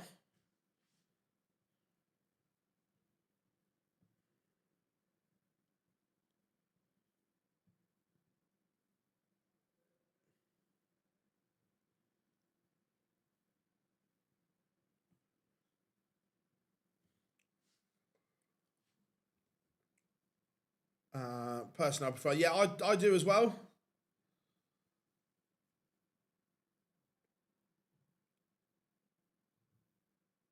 Well done, Ricky. Good math. 11 is great if you remember it. Either works for me. Darts is the same as the Pro Tour. I prefer the 12 o'clock start when we're in Europe to the 1 o'clock start in the UK.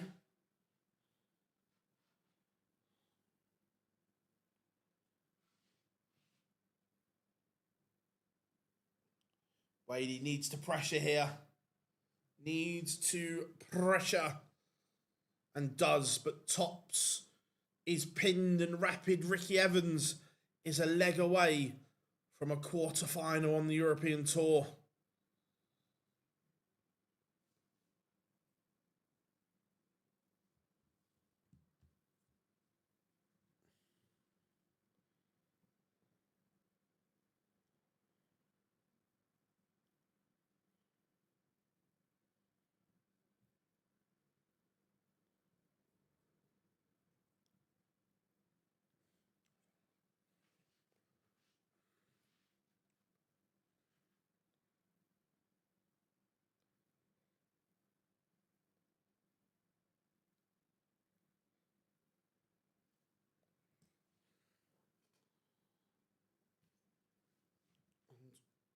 Wadey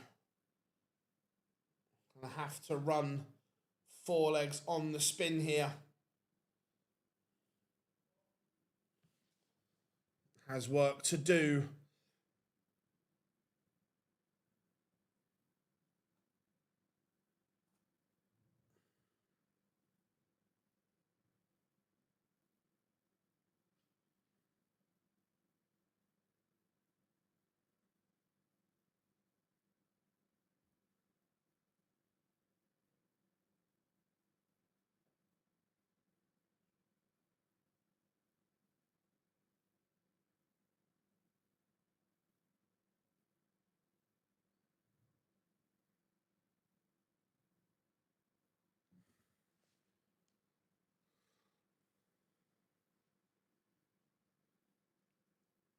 James Wade does find his beloved double 10, but this is the leg. Rapid Ricky has the throw.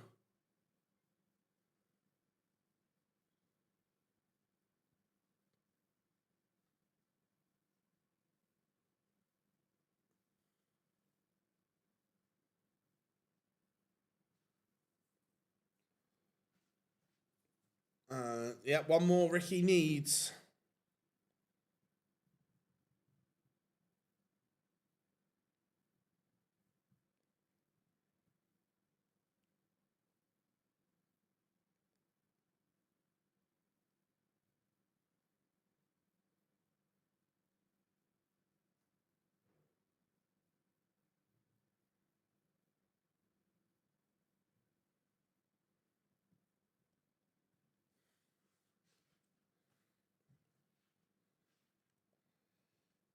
But the door is ajar here for Wade to get back in.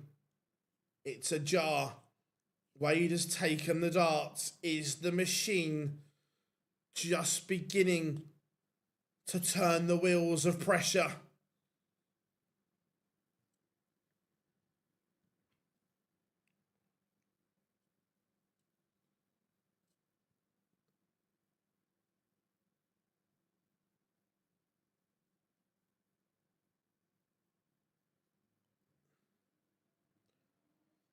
This has to be 140 minimum.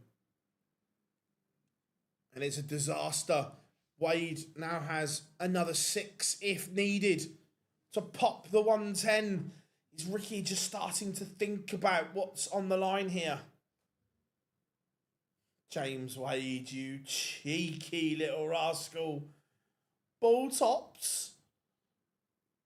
And he's back within 1. We are now on throw. Ricky Evans did not get match darts on his own throw.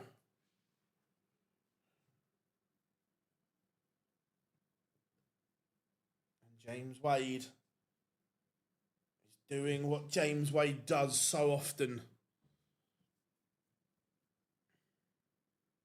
So brilliantly.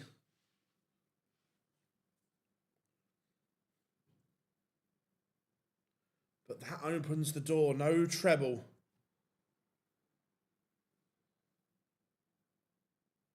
What Evans would give for a massive visit. 180. right on cue. He punishes the Wade mistake. That could be the moment. Wade, back-to-back legs of 14 and 15. Had got him back into this tie, but it's rapid Ricky Evans who has found another gear when needed, when required.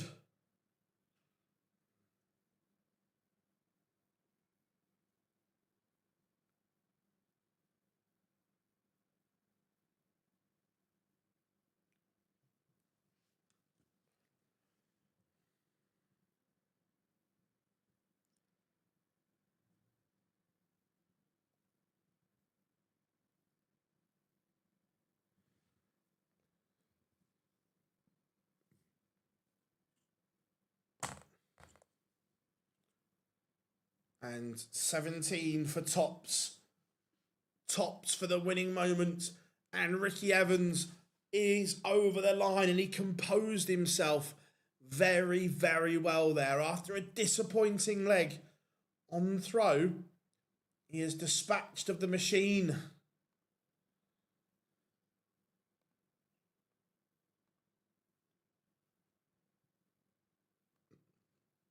Looking forward to this. This is arguably the tie of the session. WrestleMania taking on heavy metal.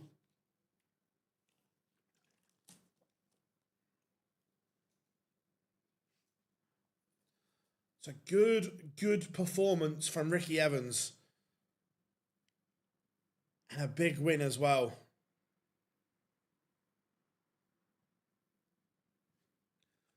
A big win indeed.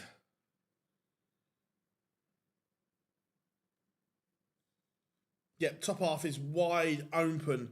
So the quarter-final lineup in the top half of the bracket will be Jimmy Van Schie against Luke Woodhouse, Kevin Dutz against Ricky Evans. A huge opportunity to make a final for one of those four players. Now we move into the bottom half of the draw.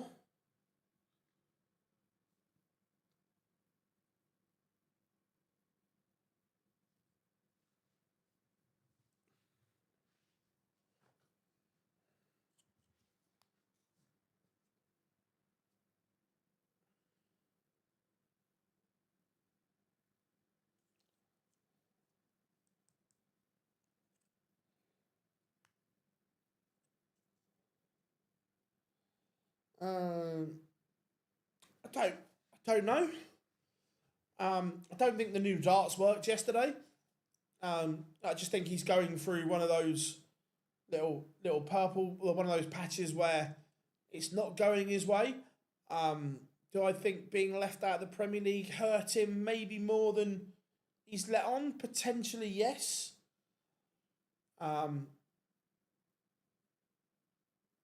But look, Danny Noppert is a class operator and will rediscover that touch. No, I thought James would win.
We've got about 40 seconds till pictures return.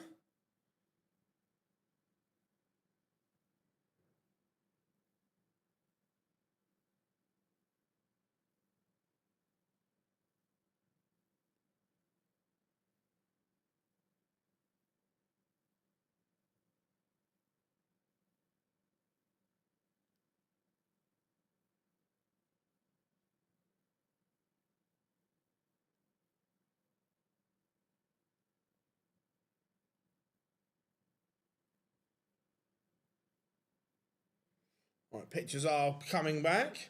Phil, do the players in the top half of the draw? Woodhouse is already there. Doots is already there. Evans.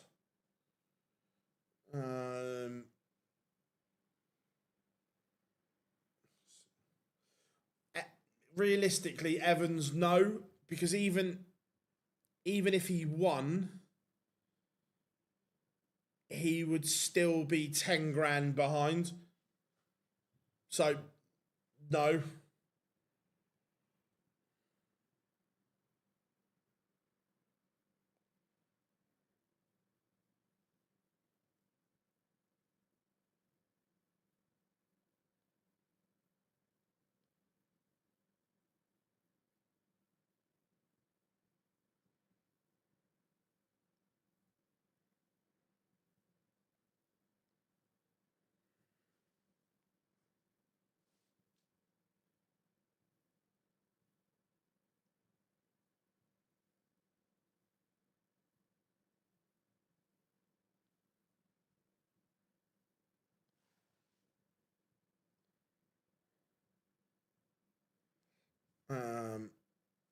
First time in 4 years. Wow. Great stat, Bobsy. Love that.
Dawson mentioned it. Cool.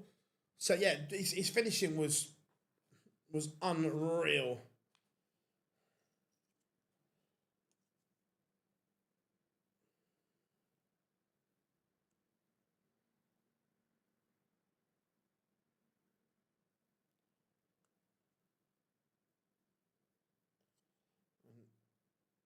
Ryan Searle already halfway down the walkway, not stood right at the top. Wants to get on with it, heavy metal.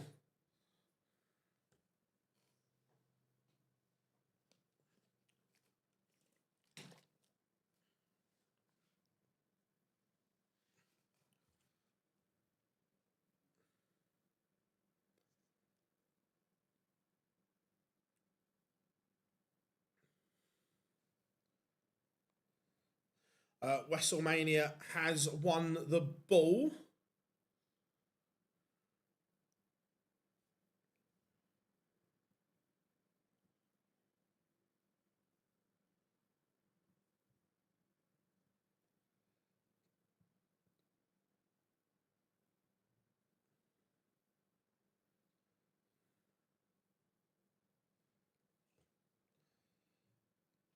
I mean, Mr. Binks, Jar Jar is on the stage.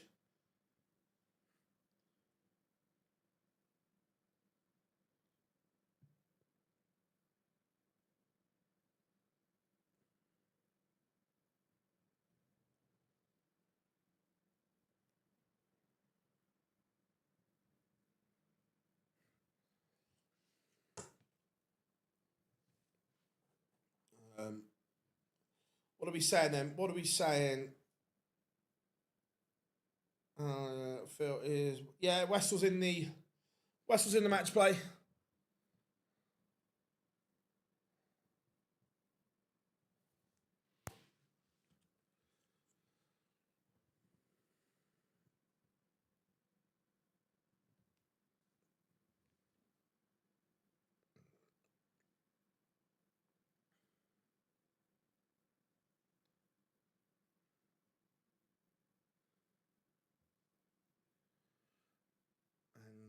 780 for Nyman.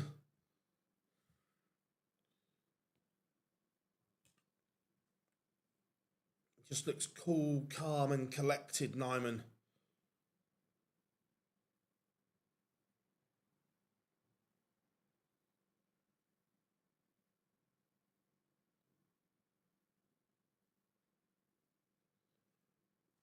And both of them started well here.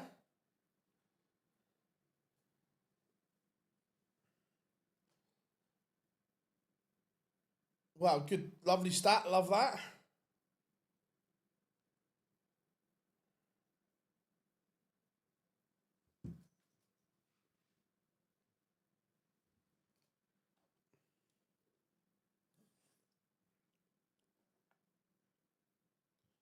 Nice setup from Searle. But will he get a go? Tops for Wessel. You know it's pinned. 1-0.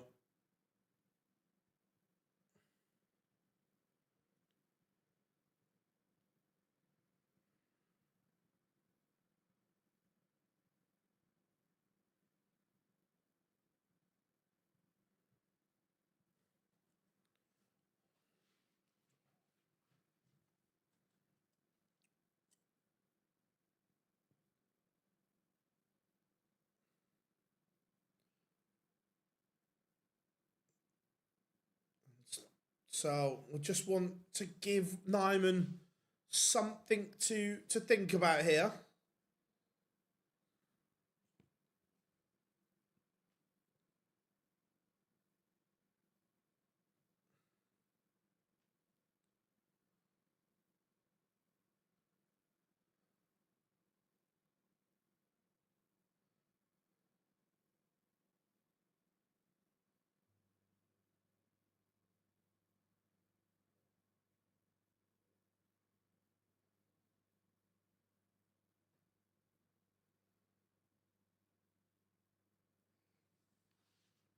And that just opens the door for Wessel to apply a bit of pressure. But he needs a treble to do that.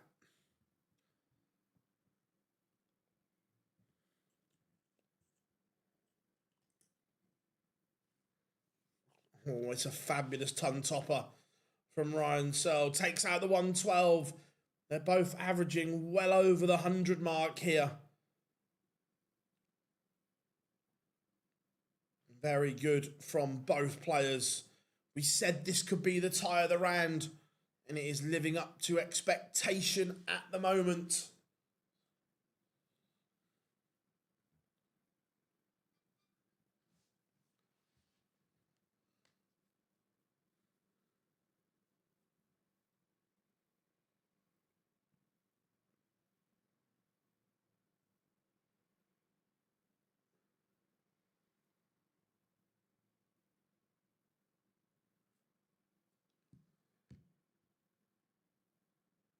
Both of them looking composed, calm under pressure. Or as the great Paul Nicholson flights once said, cool under pressure. They were some flights, they were.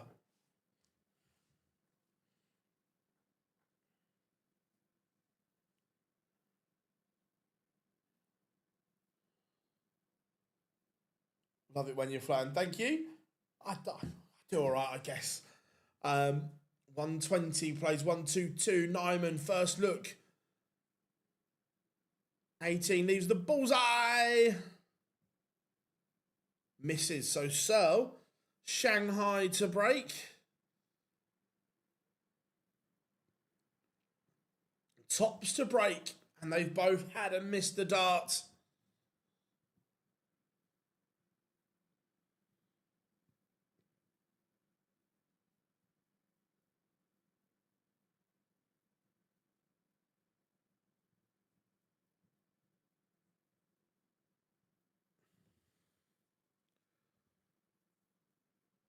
Nyman does lead 2-1. It's on throw. It's very good here.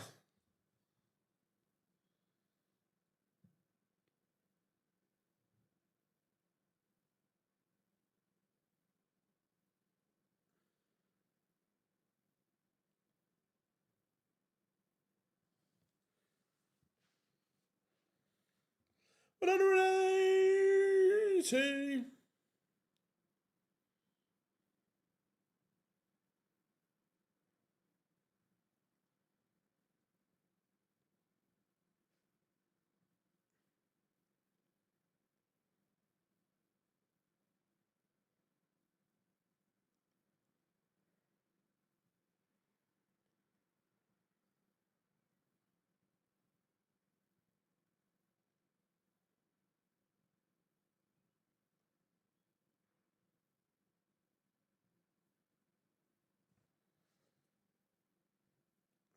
It looks like Searle's just going to level it up.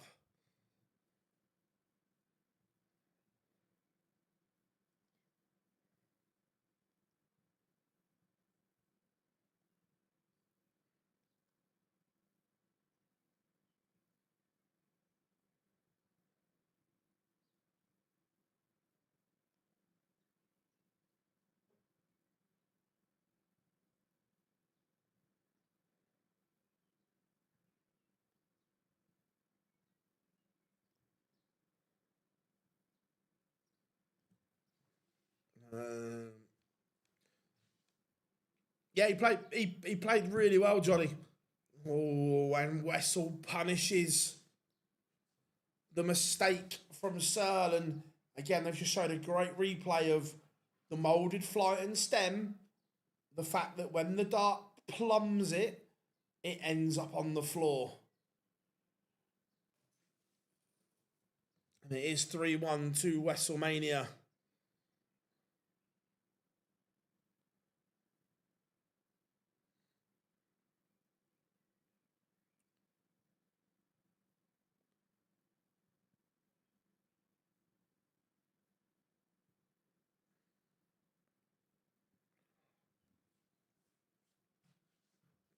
And the Nyman average is around the 102 mark.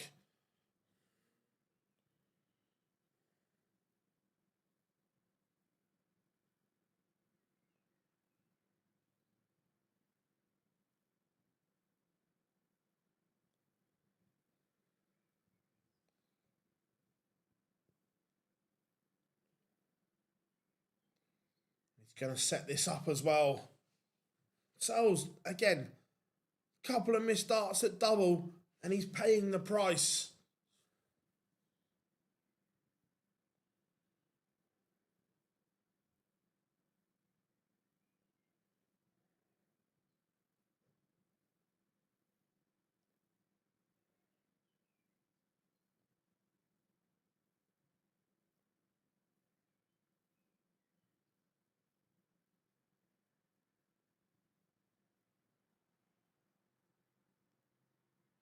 Four one, brilliant from Nyman.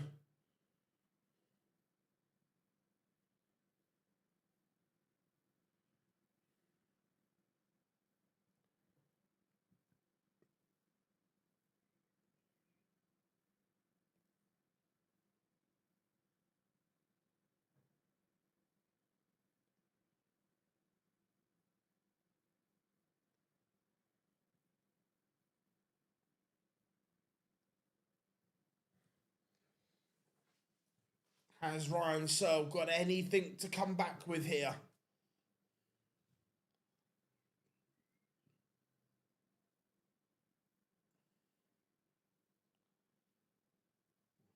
This is all on his throw, though. He's got to do this on the Nyman darts.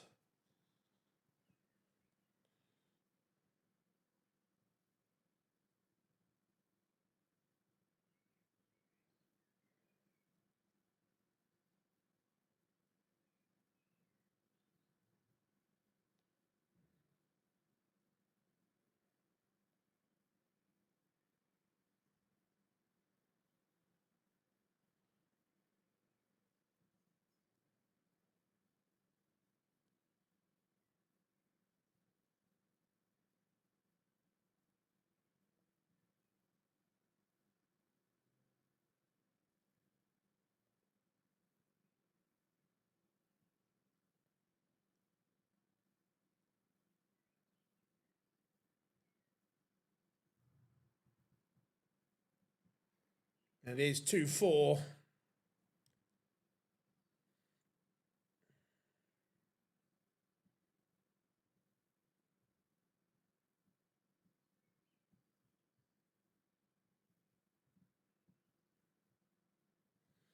Right.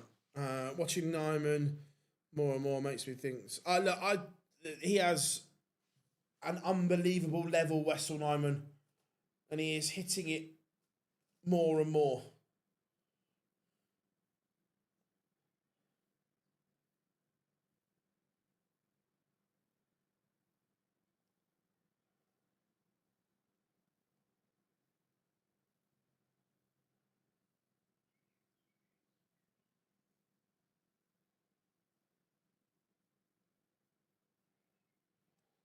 This is the leg, but Ryan Searle has effectively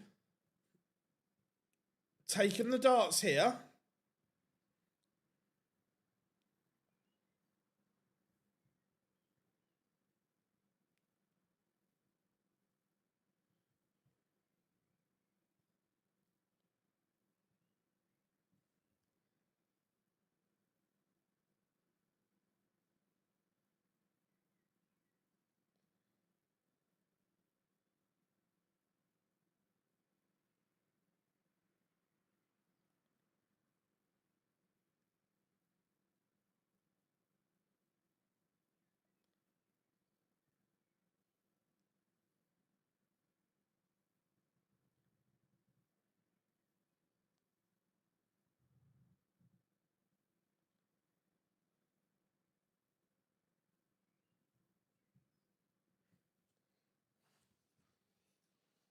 Oh, hello. Hello.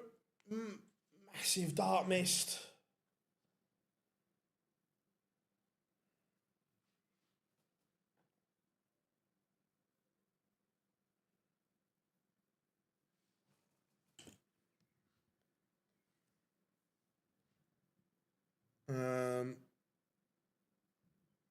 Do they get paid a price, or is it for? Oh, sorry, Phil. Phil, do players that get played interview when it's not an event? No, no fee. Nothing like that. Yes, Rob, scampi and bacon fries, you know.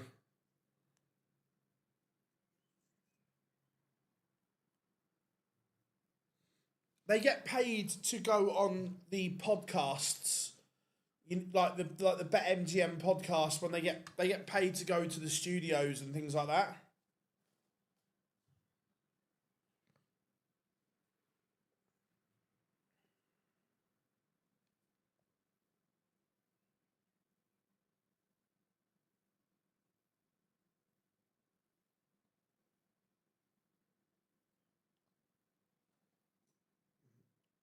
Ryan Searle has raced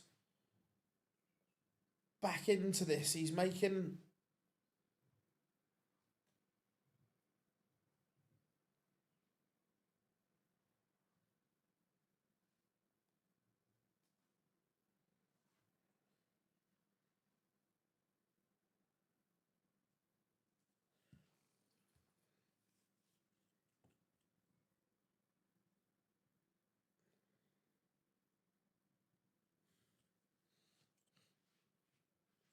This has to go, and doesn't. So Nyman has carved the chance to break back and re-establish that cushion.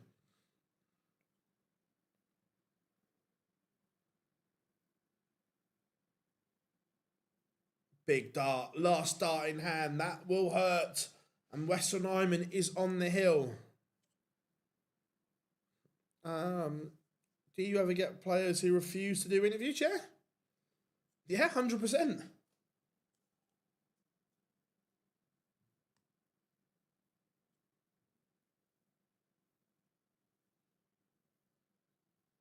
Even at PDC events, sometimes players refuse to come in and do media.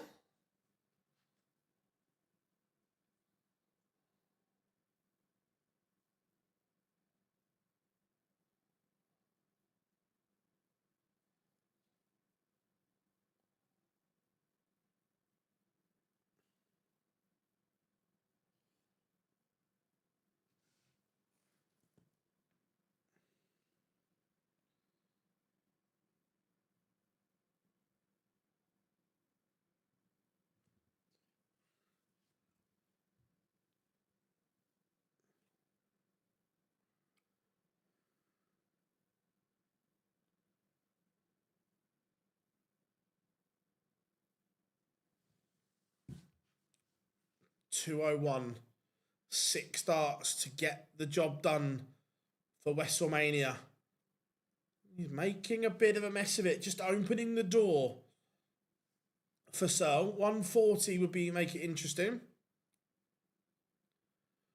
Ton is the bare minimum. That's a disaster.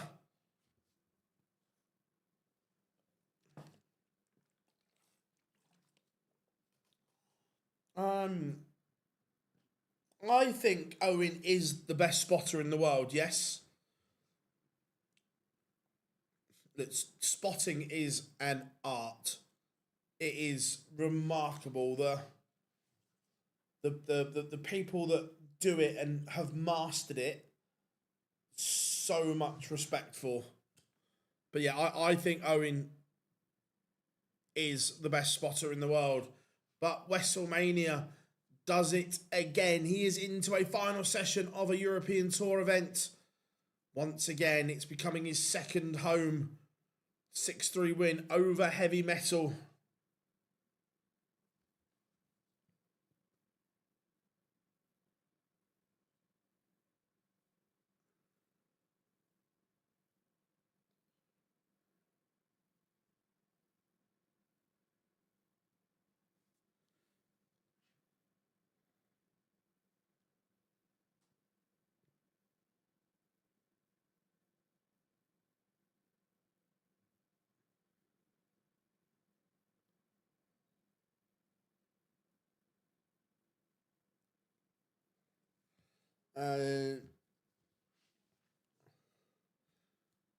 I reckon. I honestly doubt it is. It is an art, and it's being cool under pressure when a dart goes astray or they go a route that you're not expecting them to. It's how you react and go like that. It is. It is. It is remarkable. I've never tried it. Look, I think that if there was no one else in the building, could I spot to get the broadcast done? Probably. Would I miss darts? Absolutely. But it's, I'll say the best three, I think, are Owen, Richard Ashdown, and Charlie. I think they're the best three spotters. The problem the PDC have is that when stuff overlaps, like the European Tour, because they're all refs and all work for Sky and ITV and that as well. So it's trying to get them all where they need to be.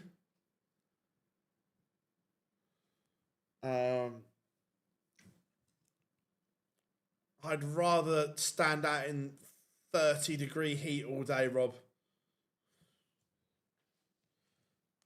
There's a reason he doesn't do it anymore.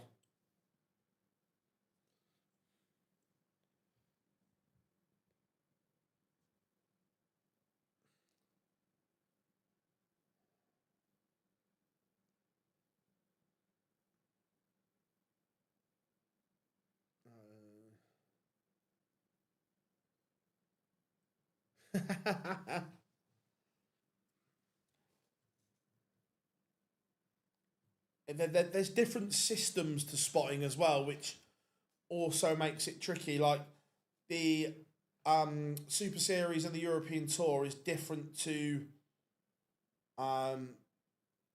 Sky and ITV. So there's you have to have the right head on as well, and the right, some of the calls are different, and so on. Like if you're at the Super Series or the European Tour, you'll hear on me or to me, because the spotter is controlling one of the digital cameras, where on Sky and ITV, as you've seen by Owen's videos, they're constantly telling the director and camera people where to go.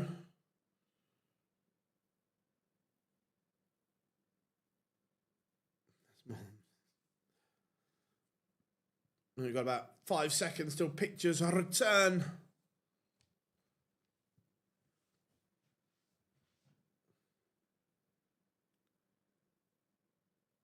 And also it's having that relationship with the director and knowing the player. Like if you're sat there and let's say they're on 82 is a good one. Now you know the player. Some players you can cut. This is in terms of, this is really geeky here. This is in terms of the production of how it looks on screen. So the spotter will go, all right, 82. Start on the ball with me. So player walks up on screen. You'll have player cam.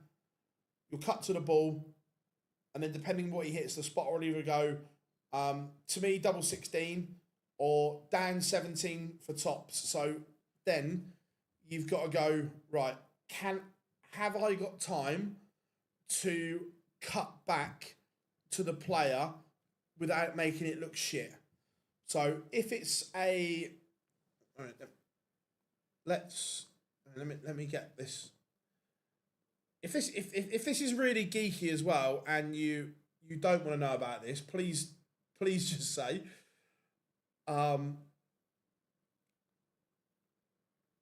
So right, take William O'Connor and Damon Hatter. They are both at a good pace. So you could do, right, William requires 82.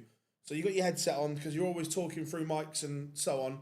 So the spotter would go, right, starting on ball, if he hits bullseye double 16, 25, 17 tops. So that's your first port of call and information the spotter has given you.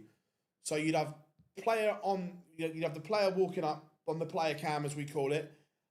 So as they bring the dart back, as it kind of comes back, you then switch to the board. So you'd be in on the bullseye. If they hit the ball, like with William O'Connor, you could then cut back to the player, and then the camera or the spotter is getting you ready on double 16 so that you can cut to double 16. If they hit 25, you'd cut back to the player, you'd go down to 17, cut back to the player, and then it would be on tops for you. How we doing, Peter? Hope you're good. Does that kind of make some sense?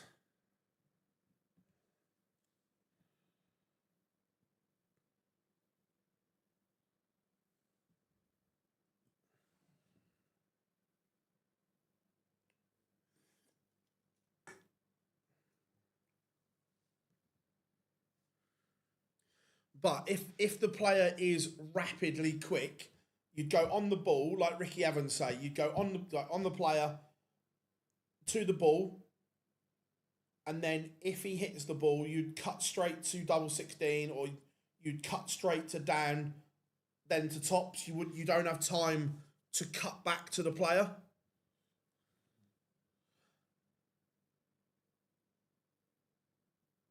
Oh, 100%. You have to be switched on all the time, and relationship between director and spotter and cameraman as well. That three-way relationship is so important.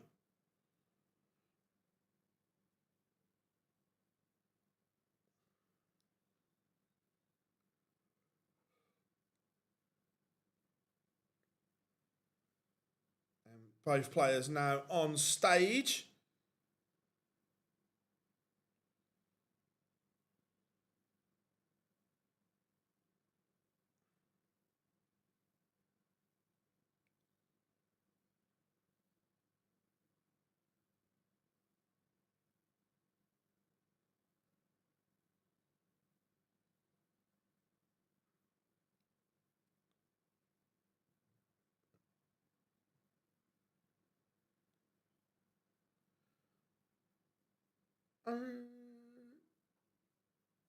Not AI cameras, but a lot of them are remote.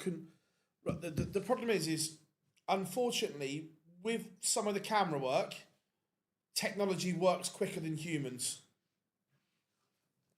which is why that you very, very, very rarely miss a dart on the Euro Tour compared to Sky. And that's not a dig at Sky, that's just the way they do it, because they still use camera operatives instead of technology.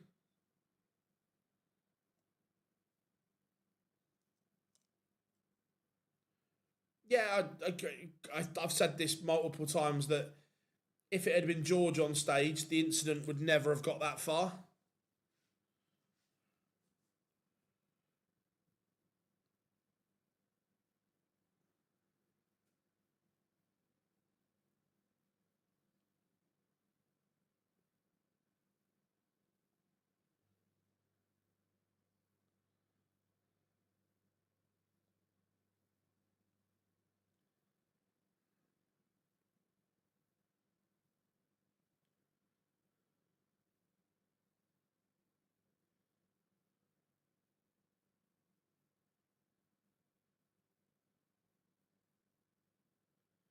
Right, here we go then. Heta has the darts.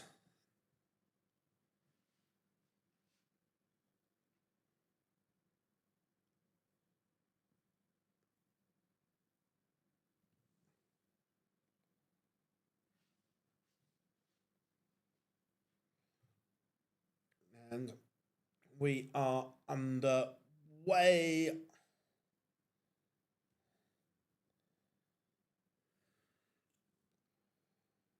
And decent start from both, solid.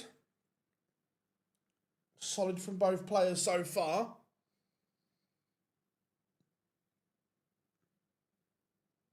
Another treble 19 would have left 170 for Heta.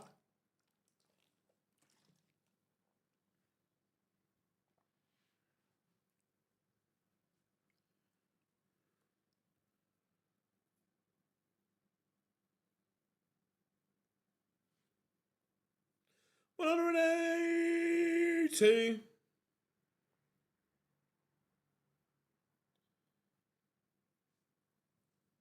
I don't know is the honest answer. I'm interested to see if Jacob's fit or not.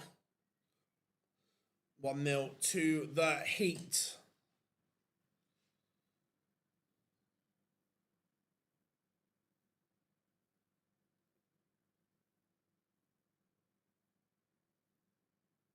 Good start.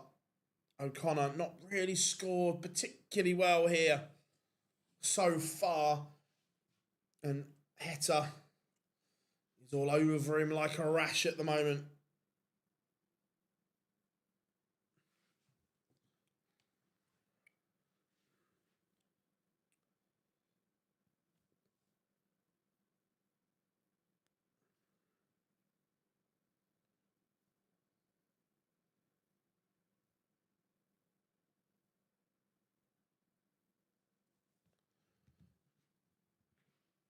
This is good from Damo.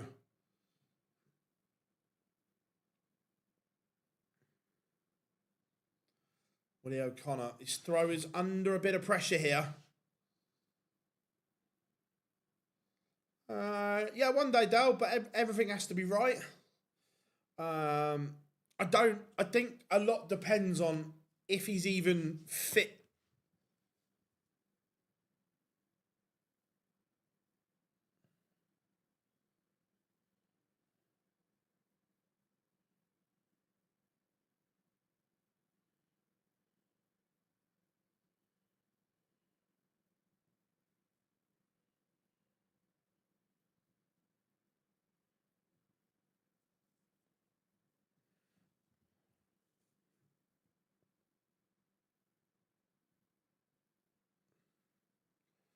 $64 for Damo for a 2-0 lead.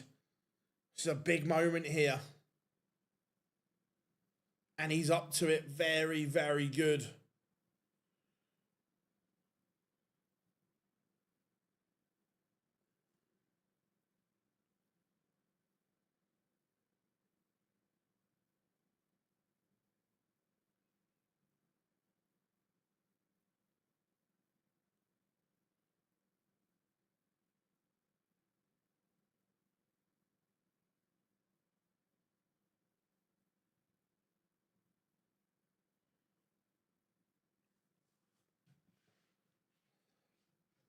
moment.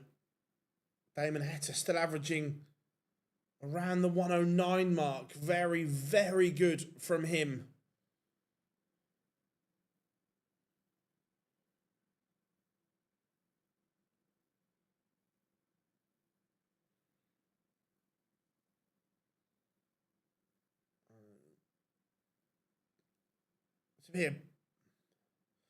Should be a big win for Damo in terms of the race for the match play. This would put him to 76 and edging closer and closer to safety.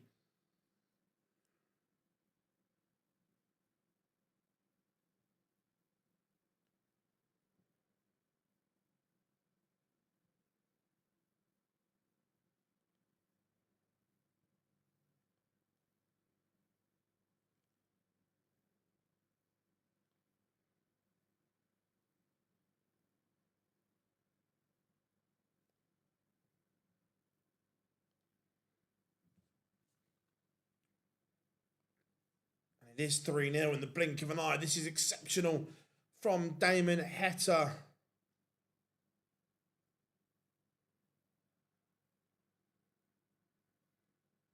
The two that could possibly make sense if Jacob can't is, I don't know if Drew's finished filming Highlander or Punk. They're the two that make sense.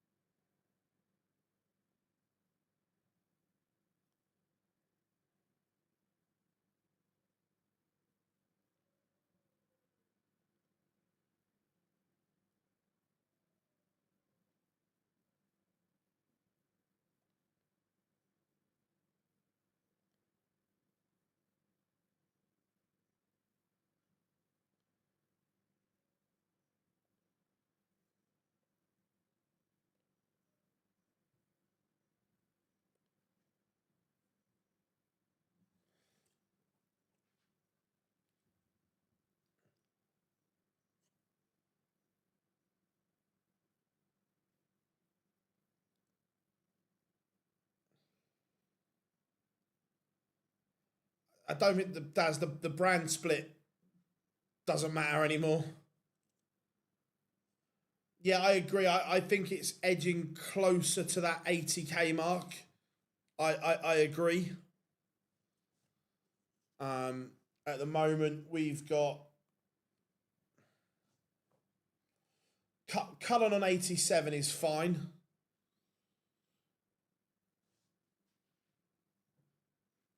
But yeah, I agree. It's looking more and more that the higher end of 80 is going to be the mark.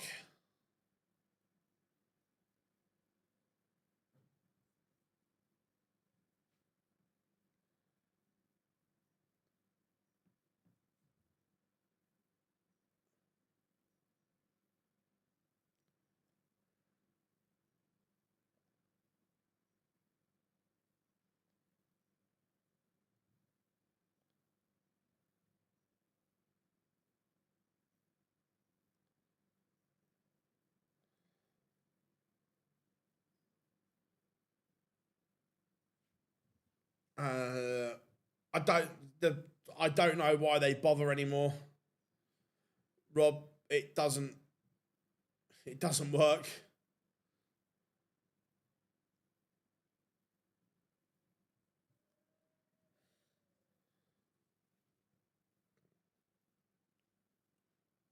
You feel that this has to go, and does. Leg on the board for William O'Connor, and boy, did he need that.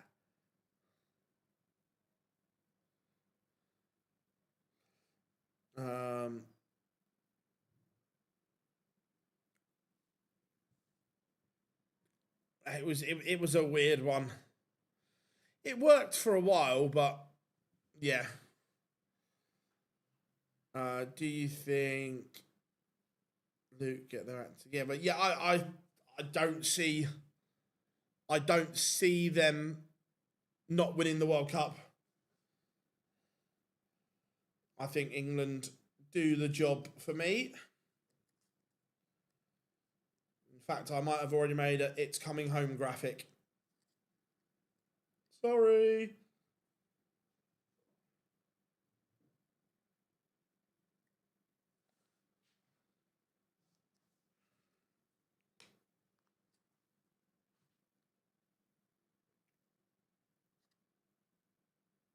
Heta just looking to set this up and sets it up nicely.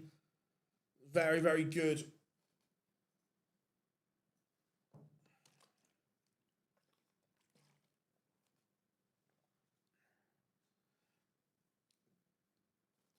Will he go the bullseye route or will he lay up? He's missed a big number anyway, so that's irrelevant. But 167, this is a big ask. Can you, Willie? Ooh, no, but you've set it up well. You've asked the question of Heta, and Heta says, "Don't worry, pal. Don't you worry. I'm up to this," and pins tops to re-establish that three-leg cushion. 4-1 to the heat. They could be trouble. I agree. I think most likely that will be the final. England versus the Netherlands.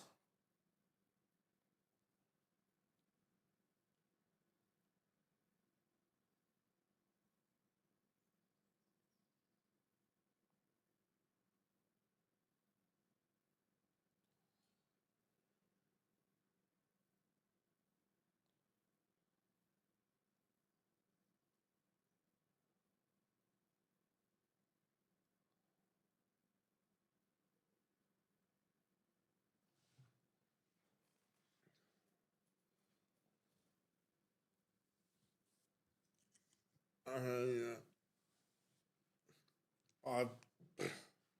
I don't think Tommy Tuchel knows what he's doing, let alone 11.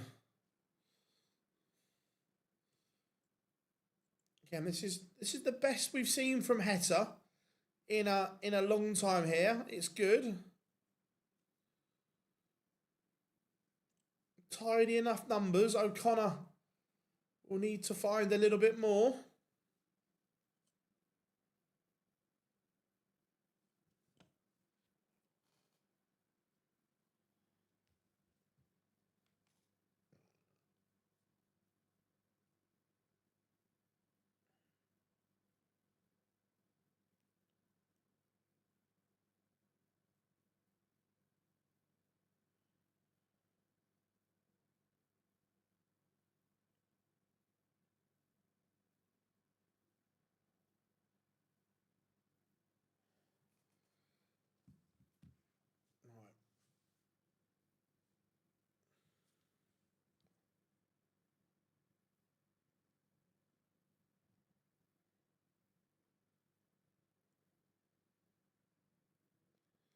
It's a good hold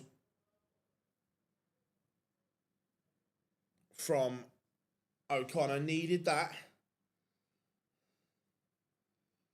And that just opens the door early in this leg. O'Connor would love to start with a big visit to apply pressure.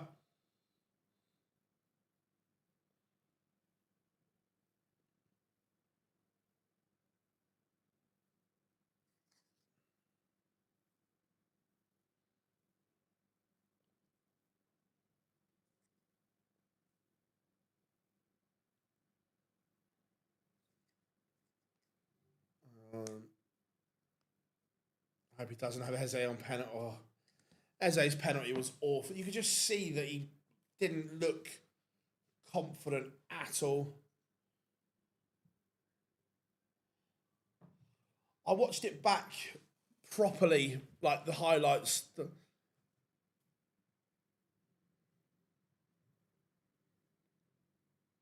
I must admit, I think Arsenal were a bit unlucky not to get a penalty.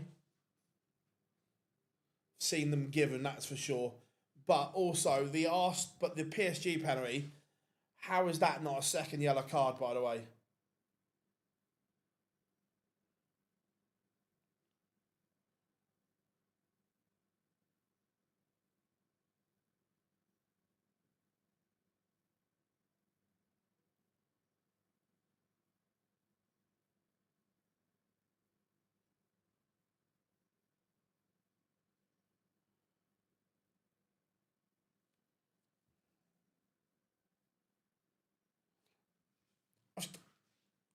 I still seen them give him, Rob.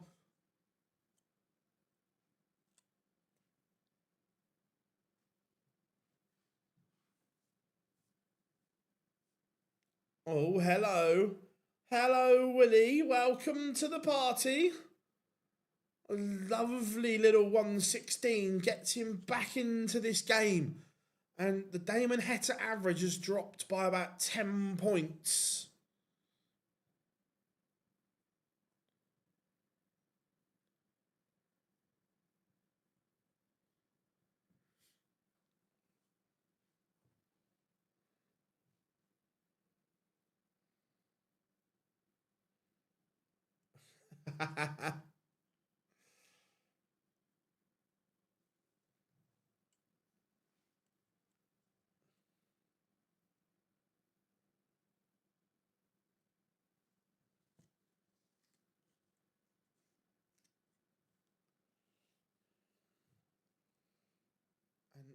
All of a sudden, it is O'Connor in the ascendancy. For the first time, he is averaging more than Damon Heta. Heta's gone from averaging 98.99 to 88. O'Connor, 180.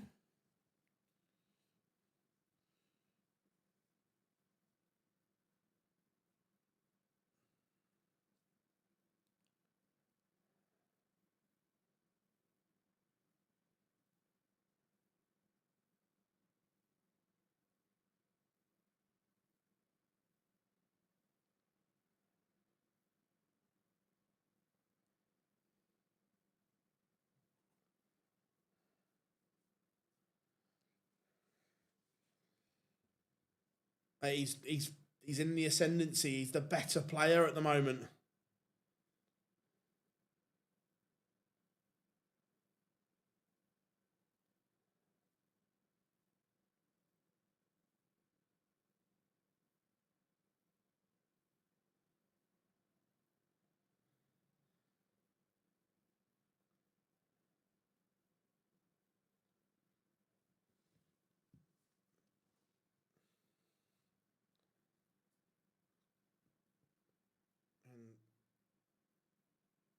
And Heta has found something here. How we doing, Darwin? Hope you are good.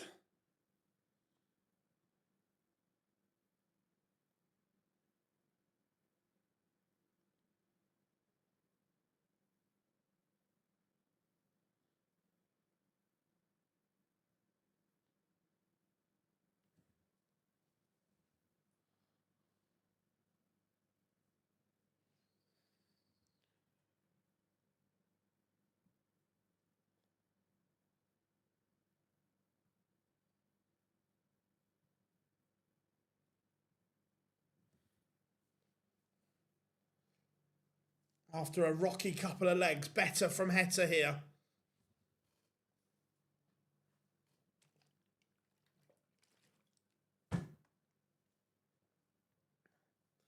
Do you think? Who do you think Scotland will pick for the World Cup? The World Cup's already picked. It will be Gary Anderson and Cameron Menzies. Afternoon, mate. Hope you are good. Heta now on the hill. He is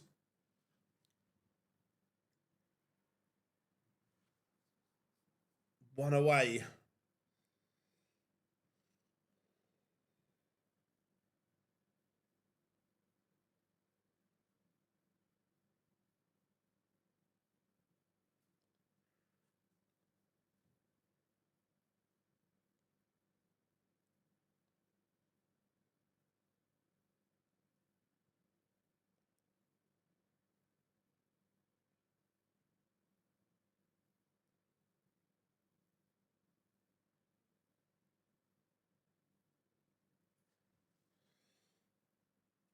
Connor just looking to get to a finish to potentially send us to the Noble.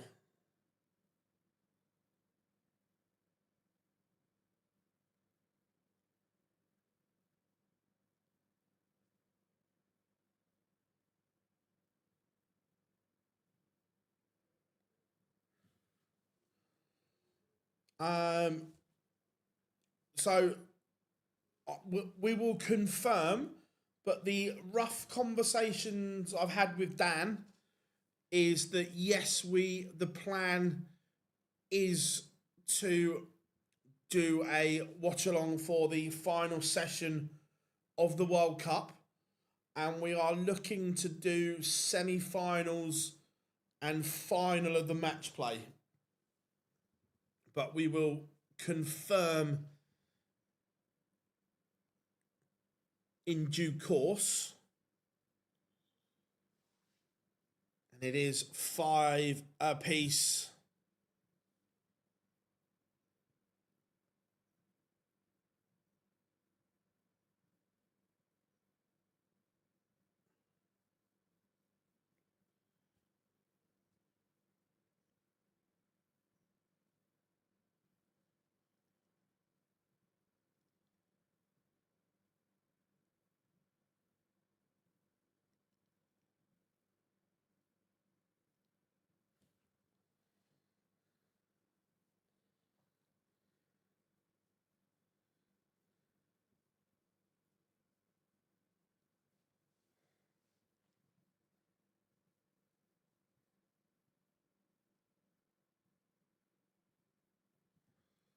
Here we go, the deciding leg. Both started well here. This has developed into a good game. Dawson just named the 1-4-2 the bow. I don't dislike it. I don't dislike it. But that gives O'Connor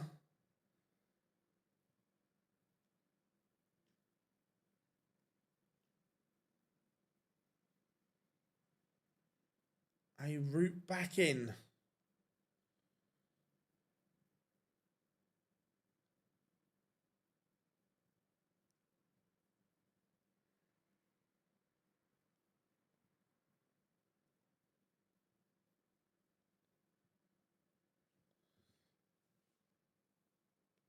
That's not a great setup. So 103 Heta, ton O'Connor in the Noble.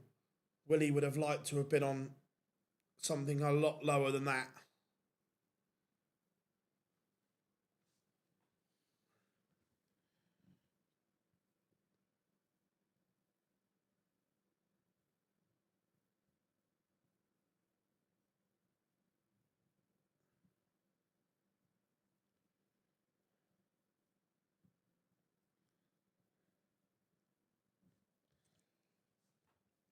Is this the match-winning chance? It's not. So Heta will get a look.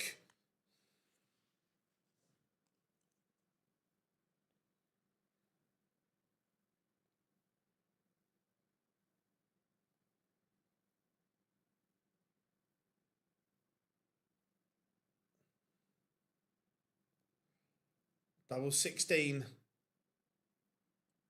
for victory, and it is very good, and it is also a massive result for Heta in the race for the match play.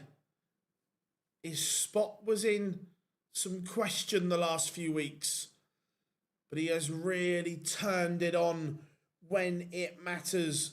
It got a little bit scrappy-do towards the end, but it is the Aussie who is over the line.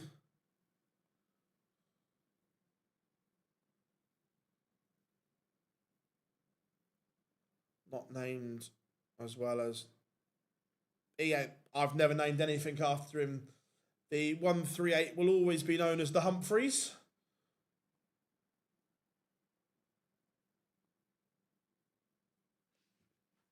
Right.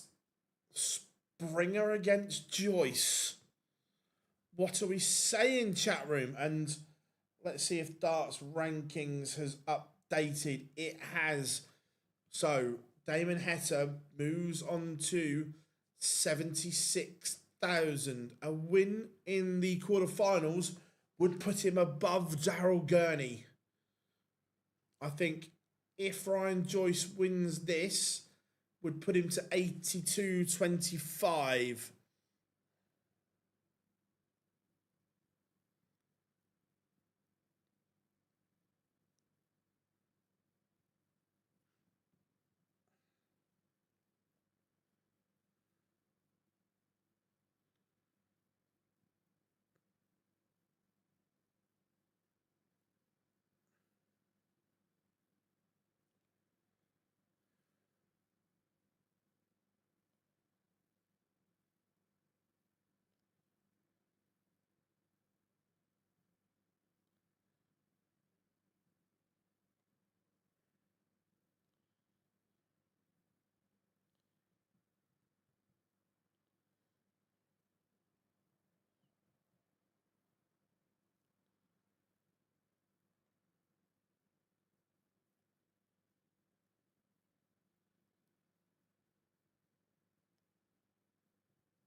All Dutch final tonight. Heta won't win against. Look, Wessel would be a big favourite. I agree, but you never know.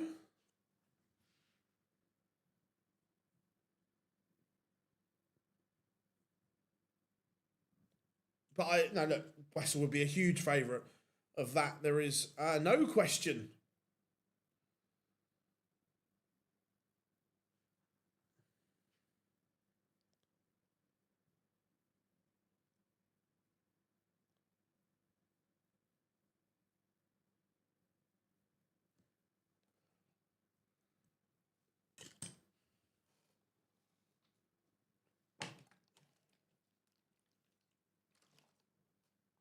Remember, if you are new here while we're waiting for the next game to load, make sure you've smashed that subscribe button for us.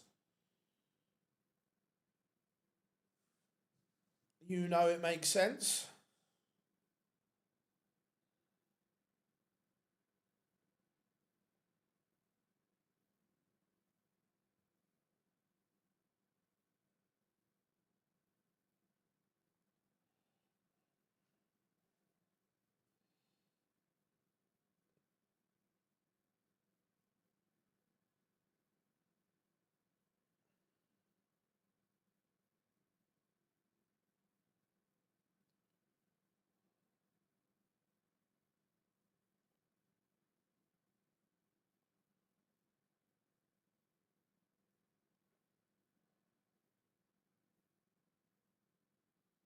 Right, pictures are returning.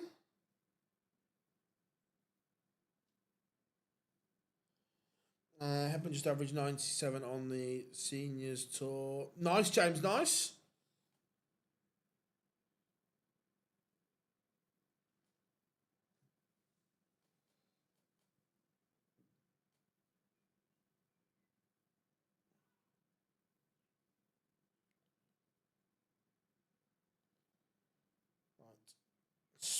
Springer against Joyce. Joyce has won the ball.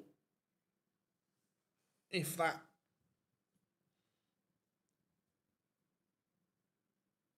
is one of your metrics.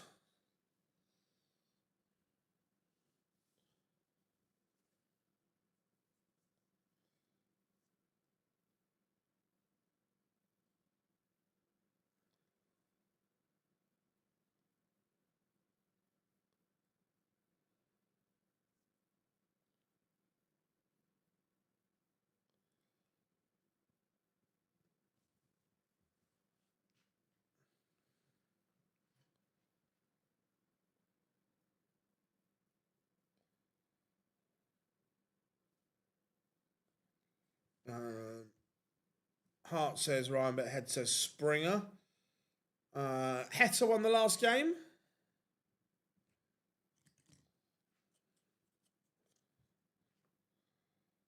Springer on his way with his battered flight and stems.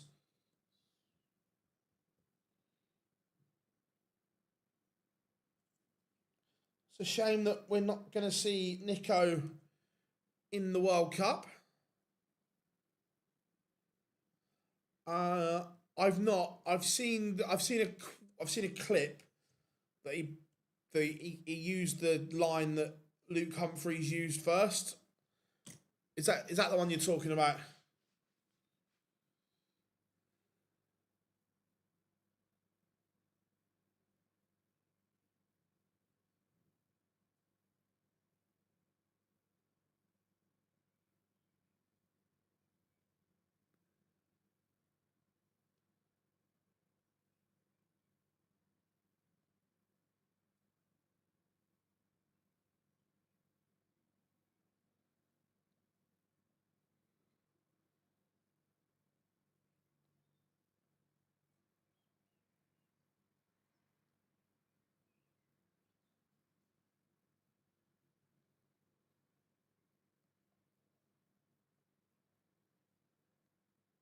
Right, here comes relentless Ryan Joyce. Nothing said when Luke said it. Yeah, I didn't think he would have put any more on.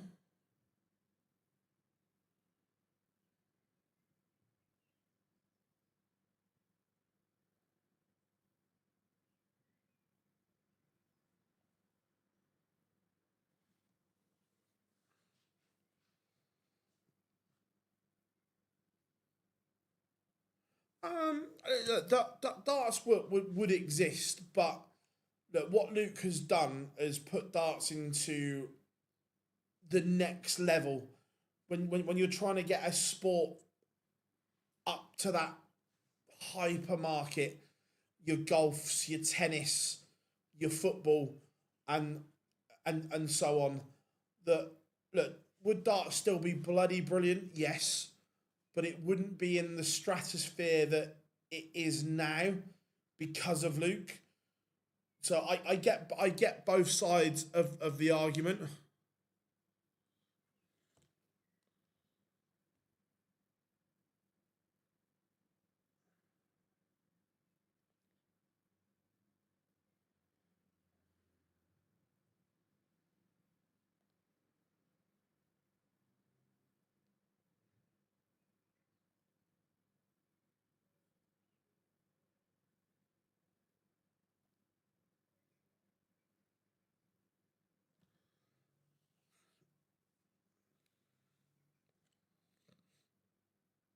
No, I'm pretty sure there's a new US TV deal coming hooked because of Littler. Um,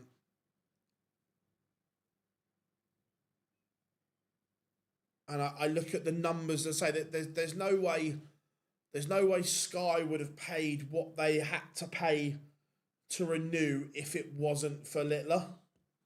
But don't get me wrong, they'd have still paid good money, but they had to pay premium money to keep the darts and so on. And we're looking at a changing market, which is good.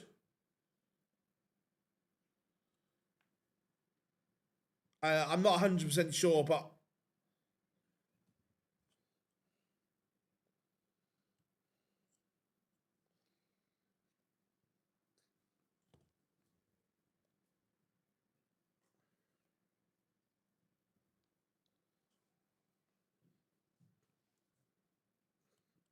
that PDC are doing a lot of work in North America to raise the profile of the sport to new levels, and this is why things like the Hyde Park event are good for networking and so on. And I'm glad this year it doesn't clash with a Pro Tour.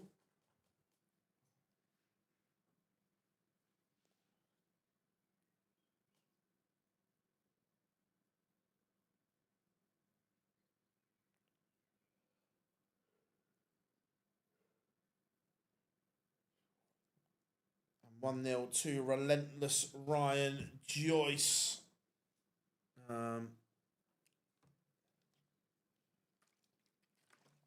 A couple of hours, so we'll go.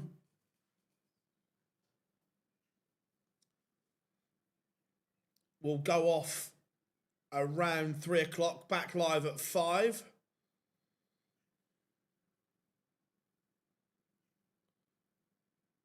Cheers, Dave. Thank you very much.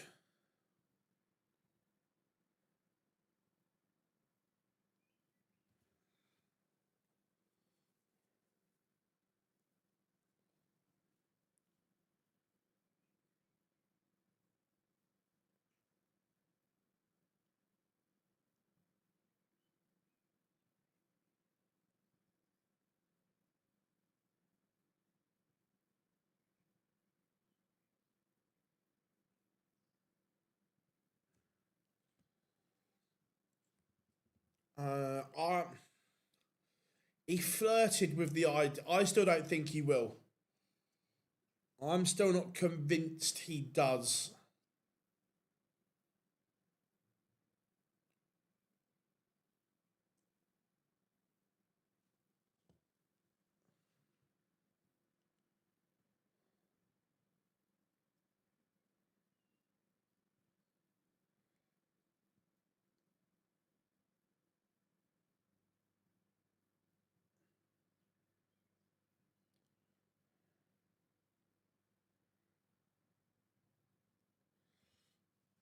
Um, the Wild Youth, I don't know.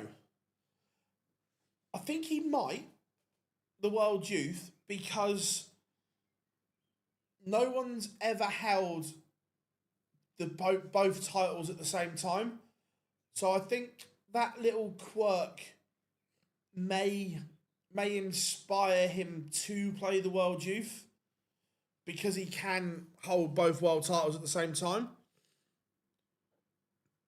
But I think that would be the driving force, the goal behind it.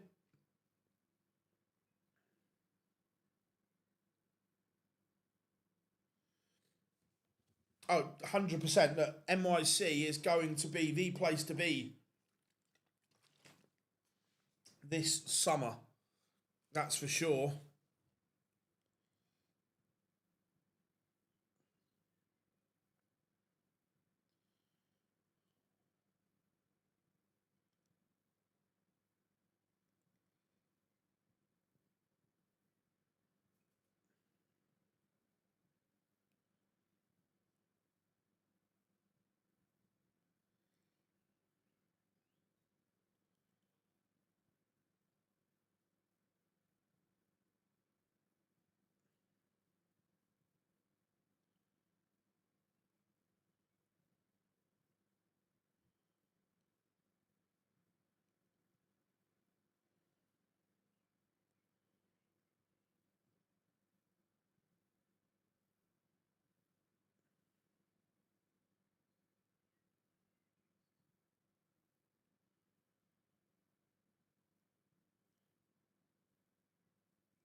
Um, who's winning the night? I don't mind. As long as it's a good game, I don't mind. And Ryan Joyce is in absolute domination here. He's 3-0 up. And if he gets over the line here, if he converts from this position, then you would say match play guaranteed.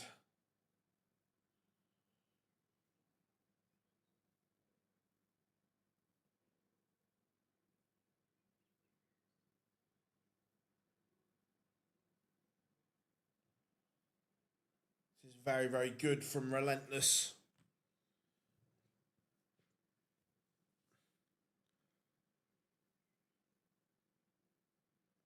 I don't really follow the women's T20, if I'm being honest. I think Coley, I think.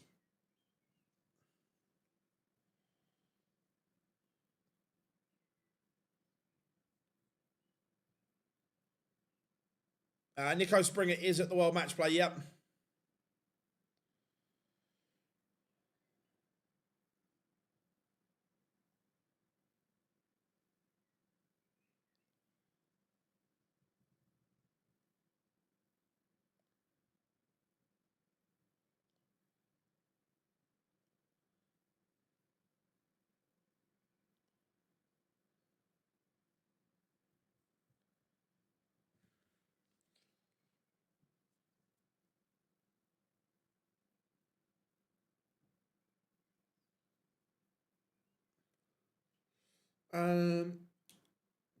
Springer does get a leg on the board. I reckon a deal has been done behind closed doors. I don't think so. Nice conspiracy theory though. That has attended a Pro Tours. Yeah, collect some bucket hats.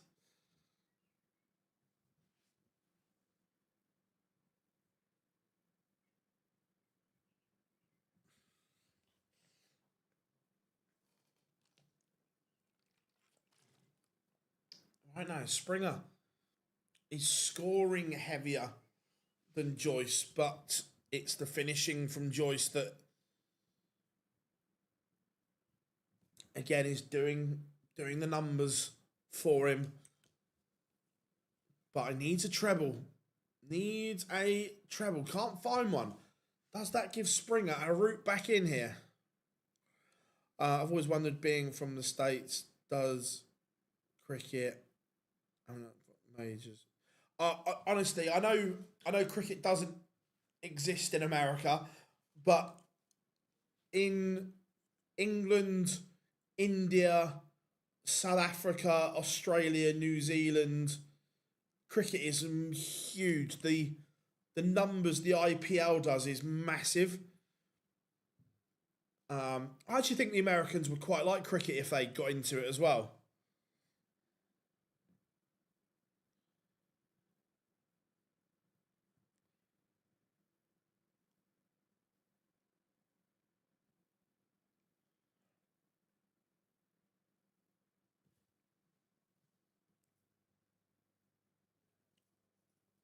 Um,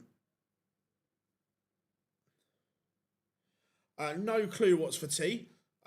Springer has missed opening the door for Joyce. How we doing, Scott? So far today, Jimmy Van. Oh, that's brilliant, brilliant from Joyce. He swats the door away. Springer missed. Joyce hits. Jimmy Van beat Sebastian Bielewski. Luke Woodhouse 6-1 winner over Cameron Menzies. Kevin Dukes, too good for Justin Hood today. Hood not at the races. Ricky Evans played very well to beat James Wade. Wessel Nyman, Ryan Searle, a good game, but it was Wesselmania who come out on top. And Damon Hetter has just edged out William O'Connor in a noble 6-5. And currently, relentless Ryan Joyce is 4-1 up on Nico Springer.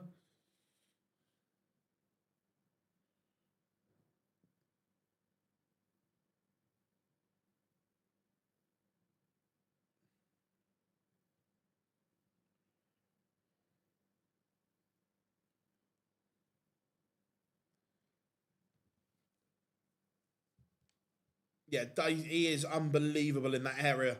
That southwest area of the board. But would the English ever get into baseball? I don't know.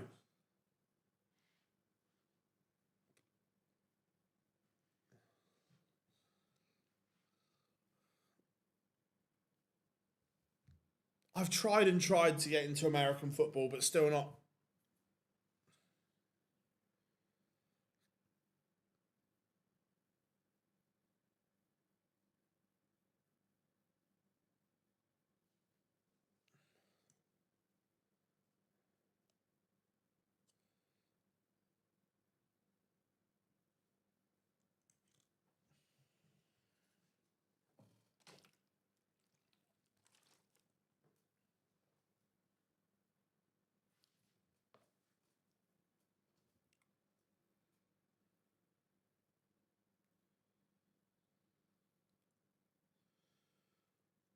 And again, more missed doubles from Springer.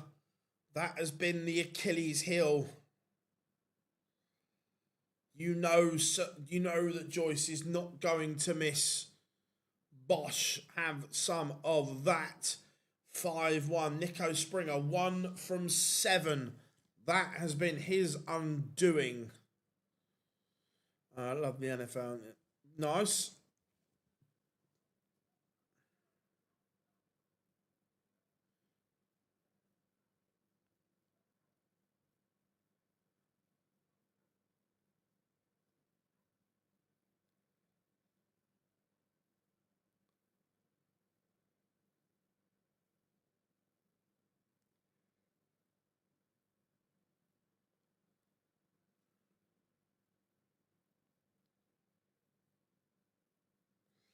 Um,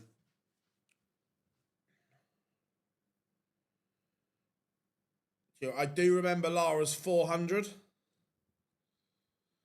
on one of the flattest batting tracks the world will have ever seen. But yeah, I do remember it. Do you know how many? On his shirt, on the PDC playing shirts, you're only allowed a certain amount anyway. So he'll have 1, 2,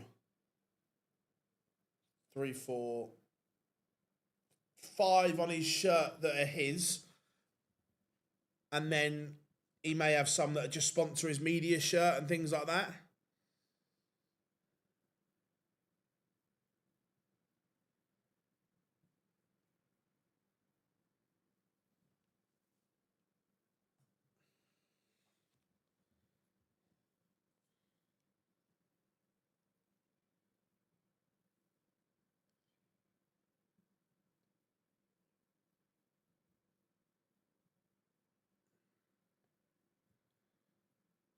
No, Xbox is still there, but obviously they've changed it to one of the new games that has been released. So if you look, I can't remember which one it was. Instead of having Xbox, it's the title of one of their new releases.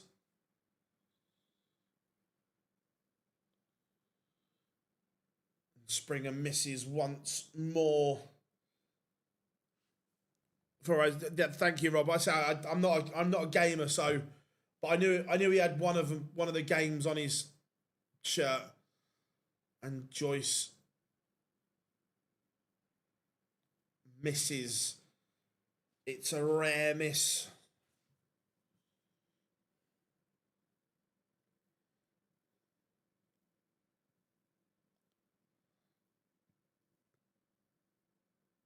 Springer does finally get one. I think it's event now stage more games in more cities around the world. Melbourne, London.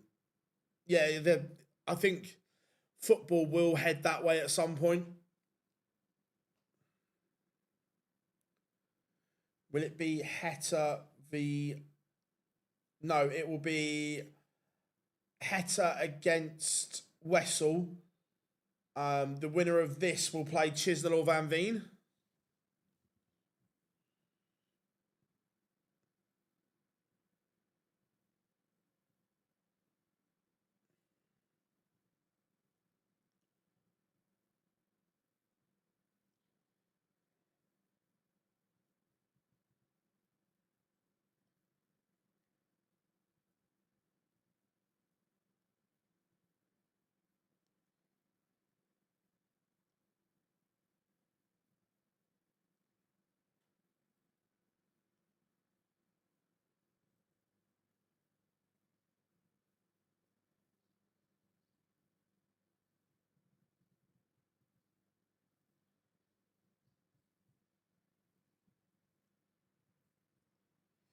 Right.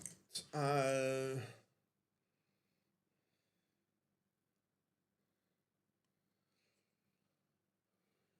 Springer could be in this game. He's had the same amount of darts at double.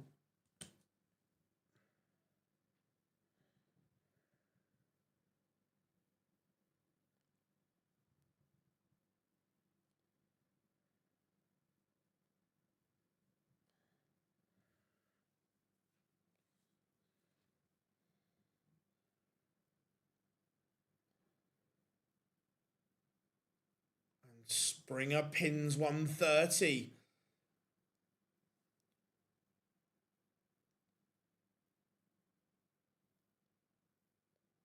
Joyce needs to respond.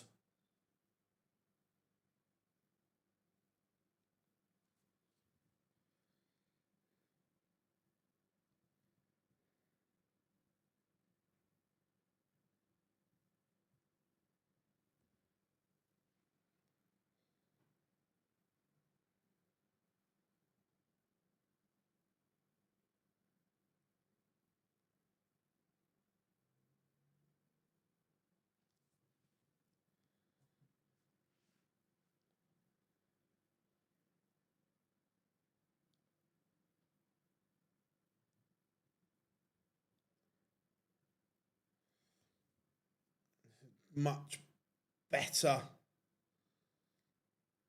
from Joyce in this leg.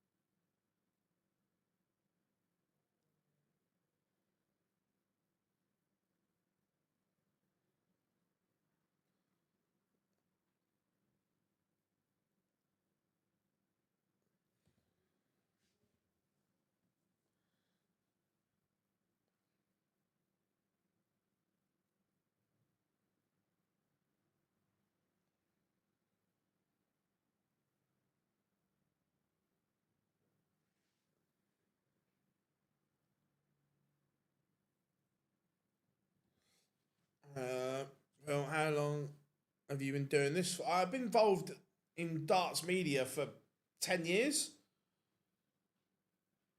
Nico Springer has punished. And we are back on throw.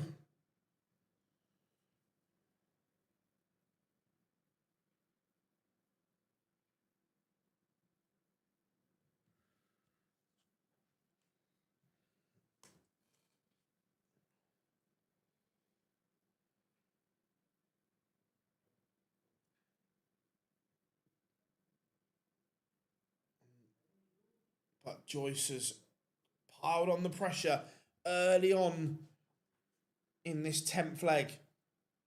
And he's just got to compose himself here, Ryan Joyce, which he is.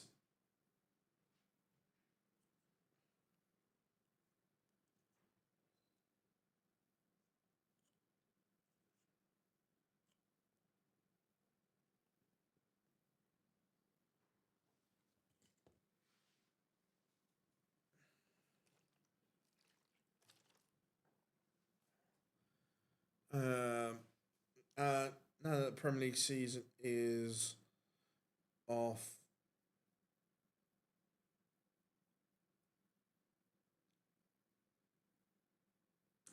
So if the Premier League teams that if you're not involved in the World Cup as a player, you will probably be back early July.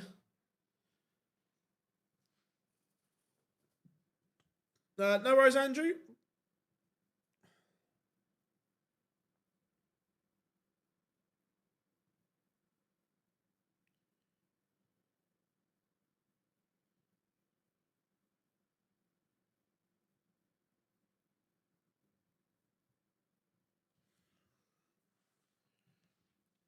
Are we going to a noble? Is Springer all of a sudden going to level? He is not. The missed doubles continue. And now Ryan Joyce to win it.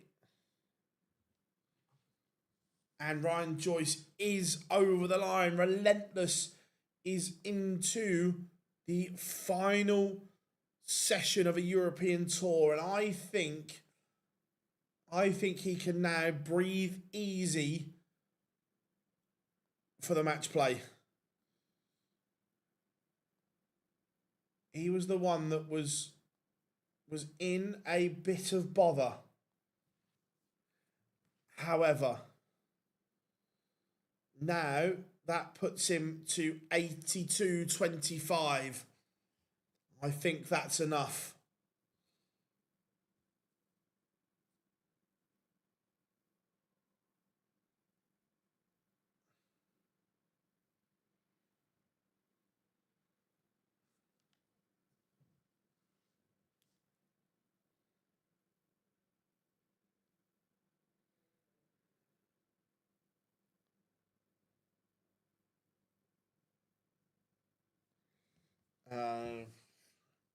So, final game of the session. It will be Jan van Veen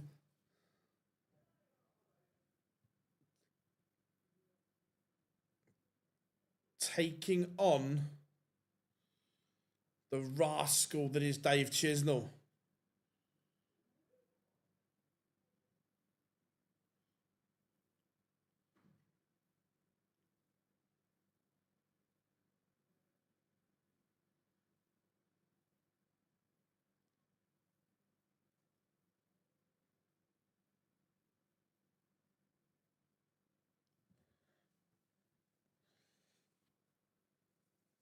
So, score predictions then. What are we saying?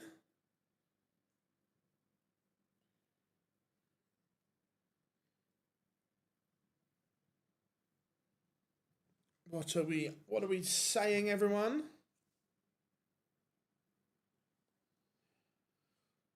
Do you think where is Michael Smith on the race?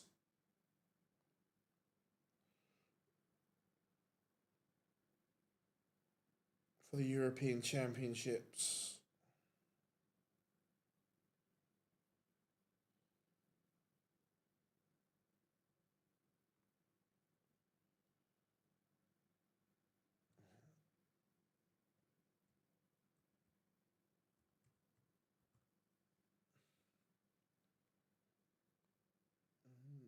currently right on the cusp. Work to do, I would say. We've got about a minute and 25 seconds to go. What's everyone doing in that little period between? And remember, we will be back live at 5 for cup collection time. Someone will be crowned champion, and you can find out with us.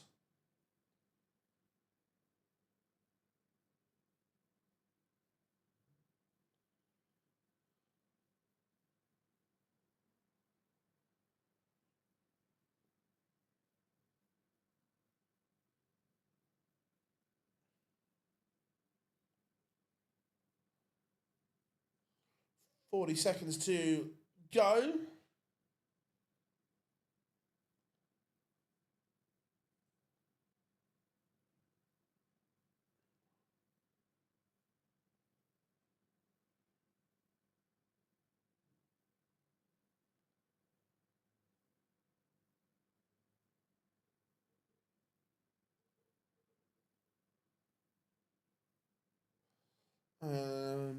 Chizzy's going potential World Grand Prix spot. Match play. Yeah, I agree, James. I think, which is mad that Chizzy is in these positions because he's been awful.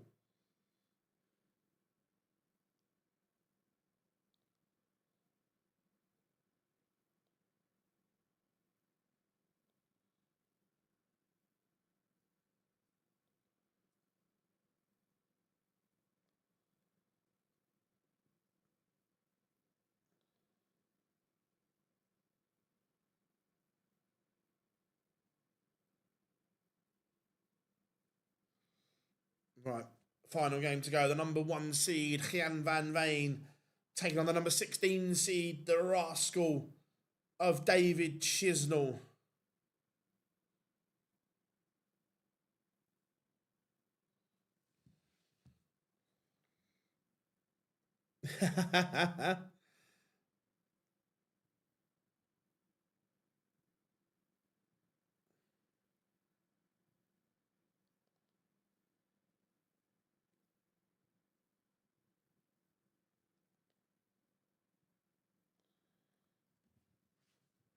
Yeah, he did.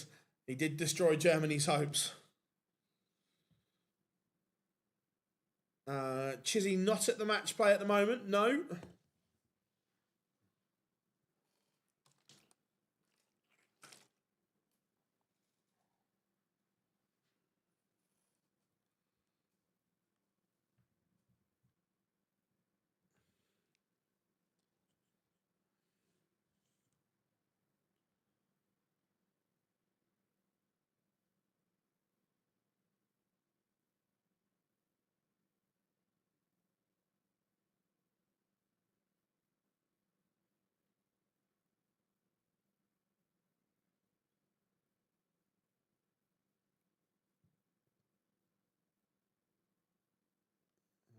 Do we really need a Chizzy interview?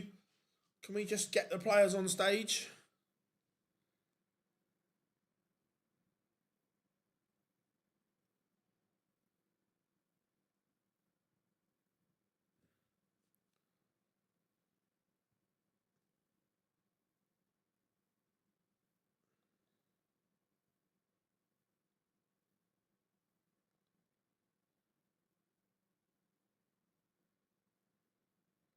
Right, Swissville, here we go then.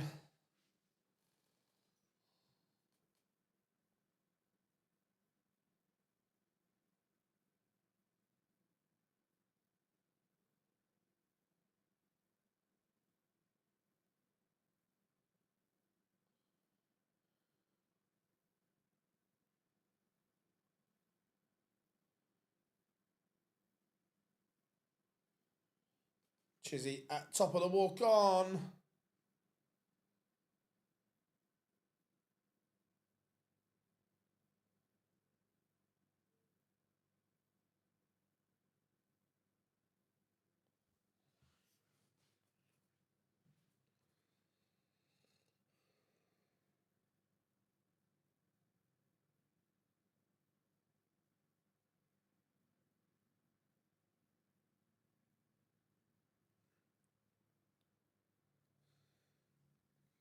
Here he is, Chizzy.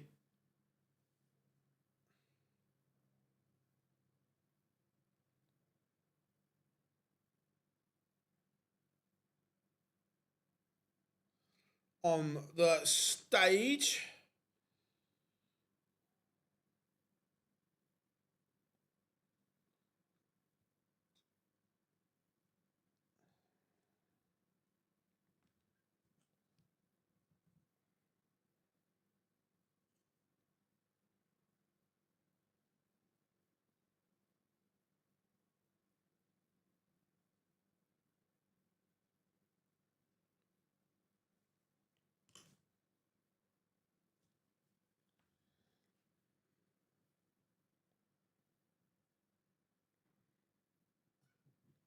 Right, here comes Van Veen. I think Van Veen's walk-on is very underrated.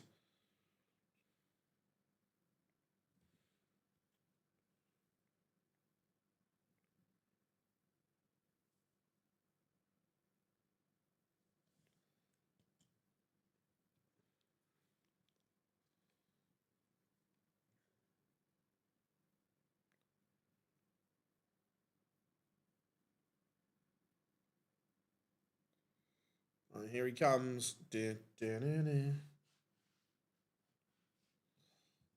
Right. How is so currently at the moment for the world match play, Dave Chisnell is just over 10k outside of a spot.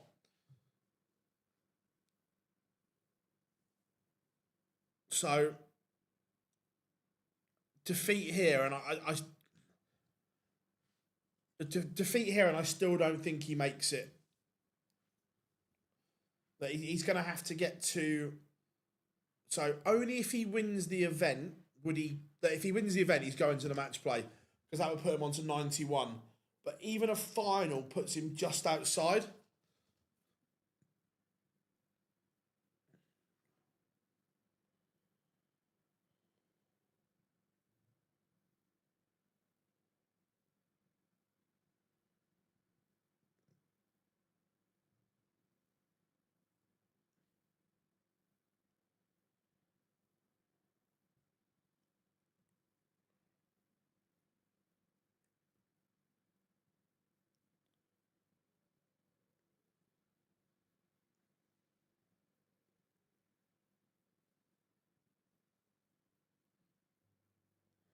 Right, so we are good to go. Van Veen has won the ball.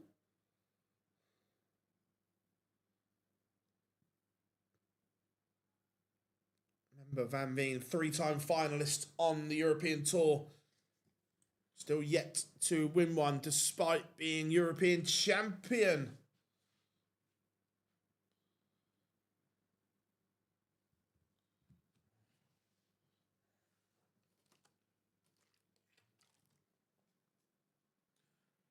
Chizzy off to a flyer here. Remember, Van Veen took some time to get going against Dimitri van den Berg.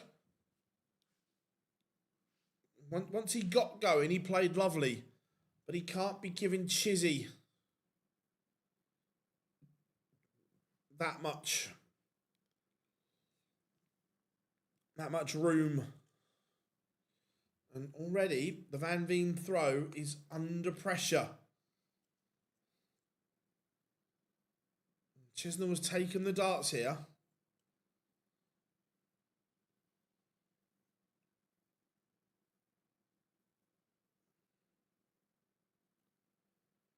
It's a good. I can't remember what the average was. Let's have a. The average just under 97. 96.75. So decent, but it was a slow start. It took him a while to get there.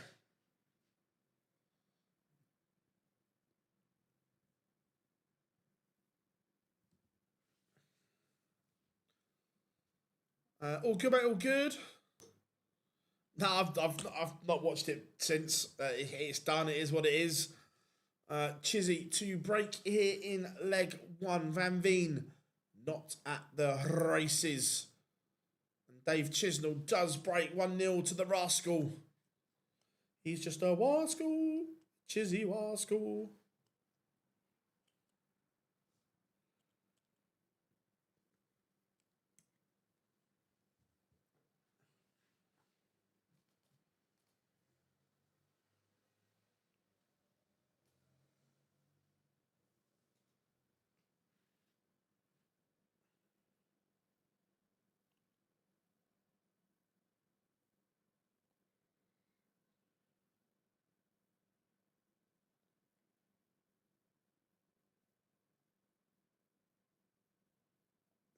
Van Veen needs to find something here.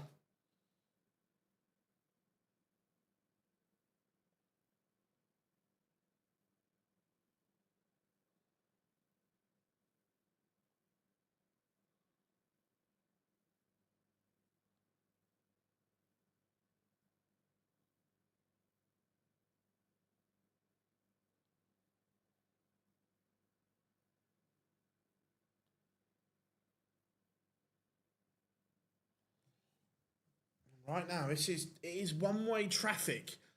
Chizzy is playing well. Van Veen certainly is not.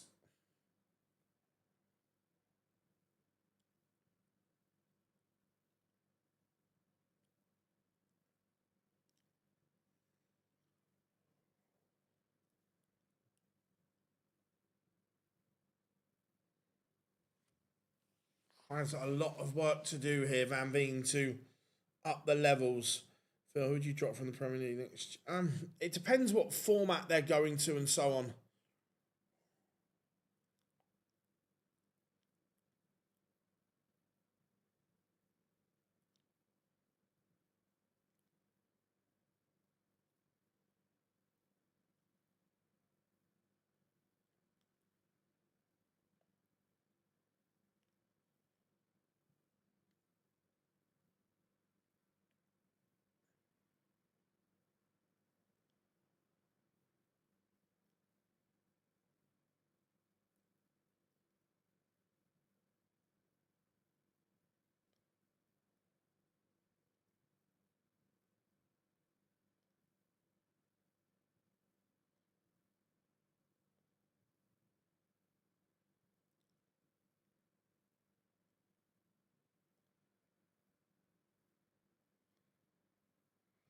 It is 2-0 to the Rascal. The Chizzy Rascal.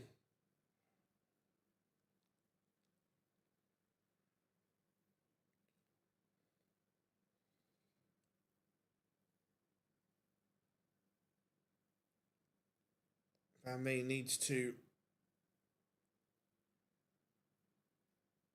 be better here.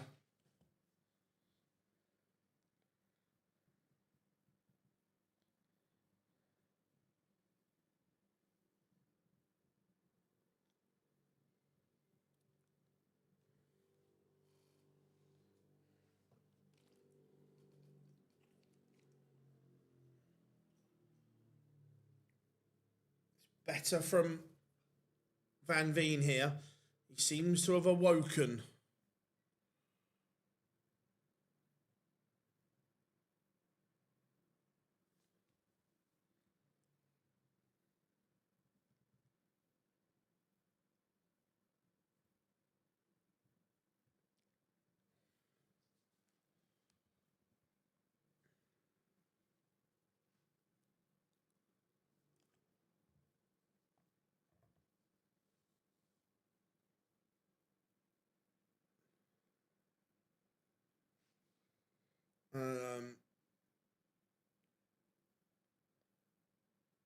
Double 18 and Chisnell. Right, Van Veen, now be clever with this. Yes, I like that. Good clarity of thought. Chisnell leaves himself a bogey, allowing Van Veen to lay up.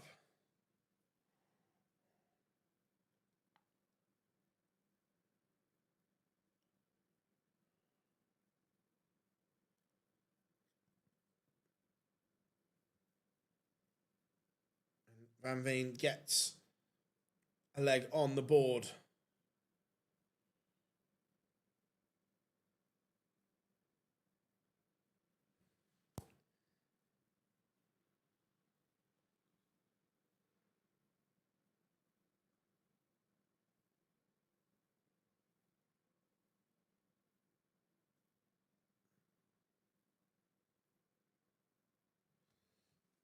Chizzy's levels have certainly dropped.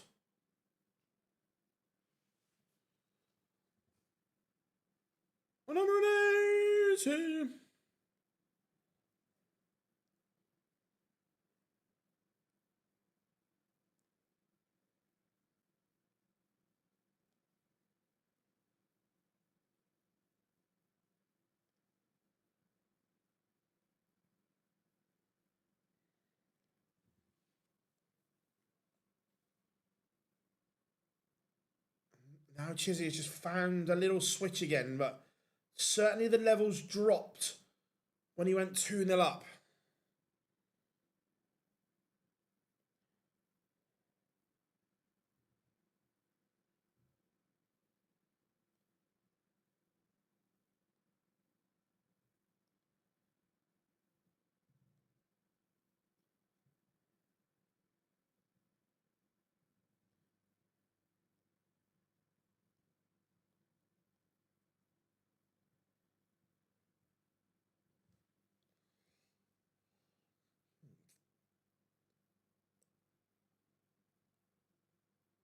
$48 for Chizzy.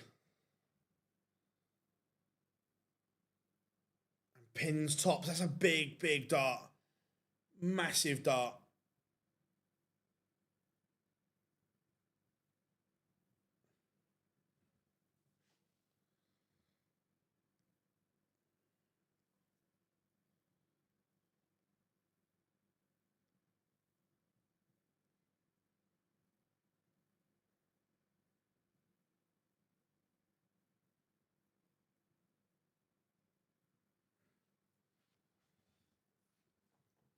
Again, Van Veen, he's almost 20 points down on where that average was yesterday.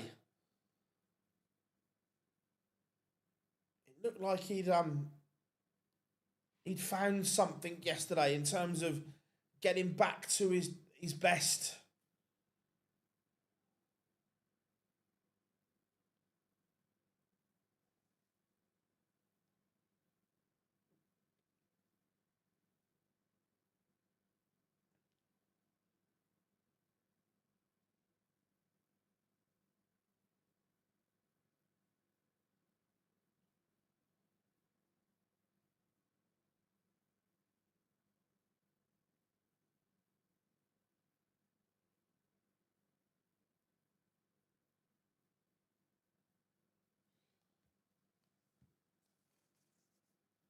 Still only one break of throw in it. Not done and dusted yet. Van Veen will just be thinking, just give me one look at the Chisnell throw. Just give me one attack. It's a big, big treble 19 to save the day.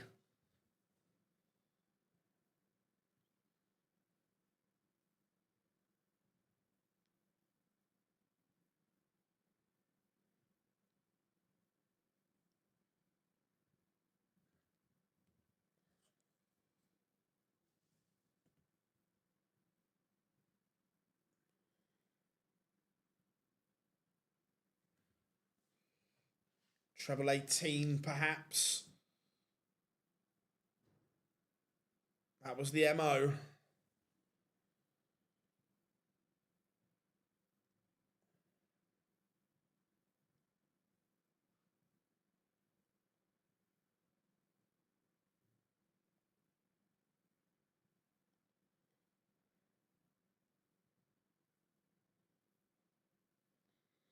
That's brilliant from Chisnell.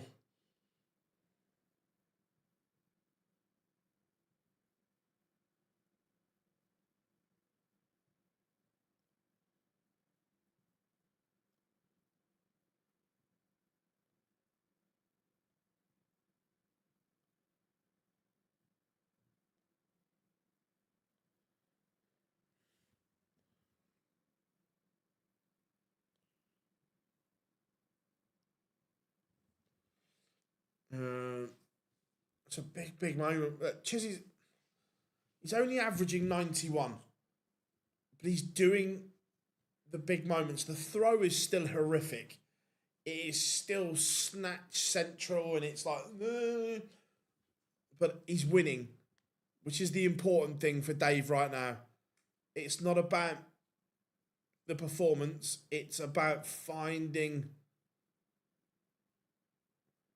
a victory. Again, that sometimes there's no follow throughs like that. Those ones, he was like, and then stopped there. Yeah, Van Veen's searching for something that he can't find at the moment as well. You can see it written all over his face.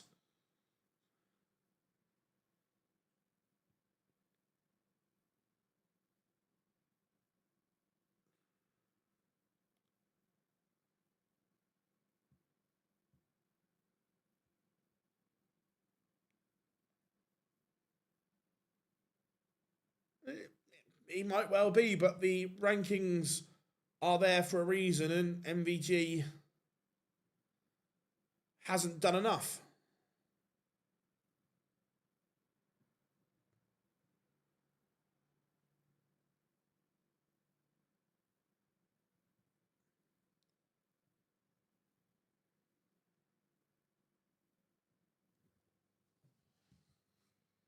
And it is 5-1.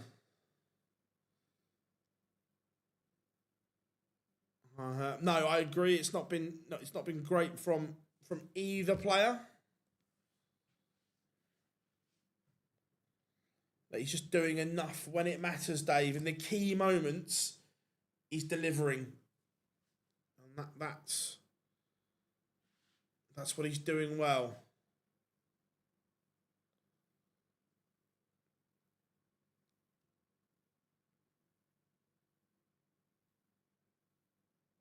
That's what he's doing very well. And Jan van Veen looking for answers.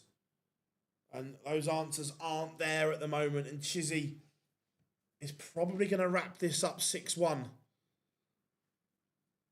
For 4 legs on the spin.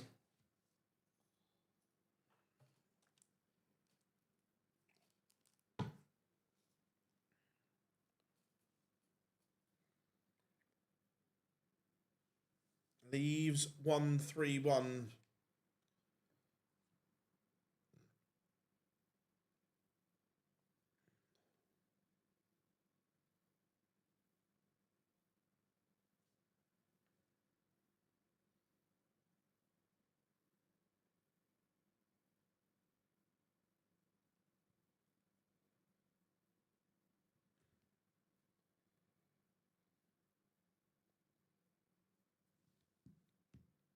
Oh, hello, Van Veen. Cheeky little 120 finish to keep himself in there.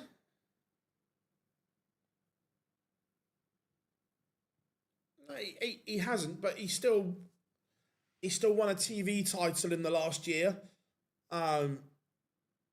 which is something, as in a ranking title, which is something Michael hasn't done.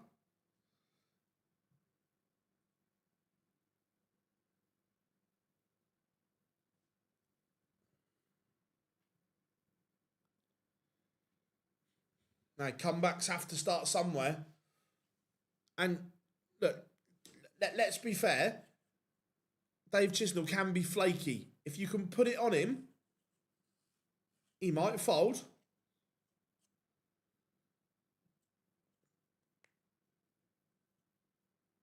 And all of a sudden, Van Veen has taken the darts here. If he can break hold then he's back within a leg, and you never know.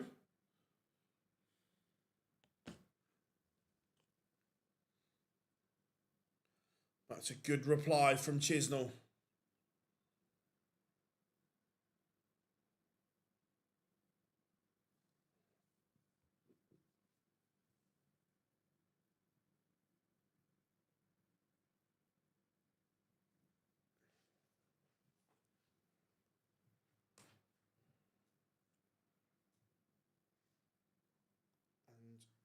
Double 16 for a break. Misses. So now Chisnell will get match darts at tops. Van Veen carved the chance, could not take it. And now the rascal that is David Chisnell will step up for a place in the quarterfinals.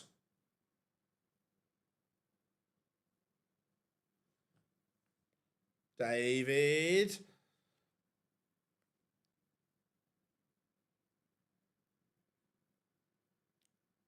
Three match darts have come and they have gone for Chisnell.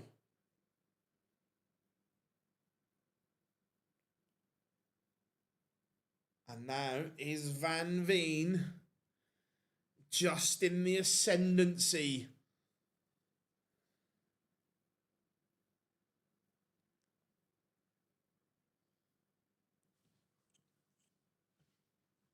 That's not a great start.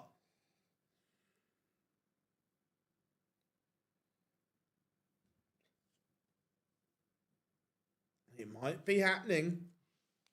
If Van Veen holds here, from 5-1 down, he's only a leg behind. But Chizzy, 180.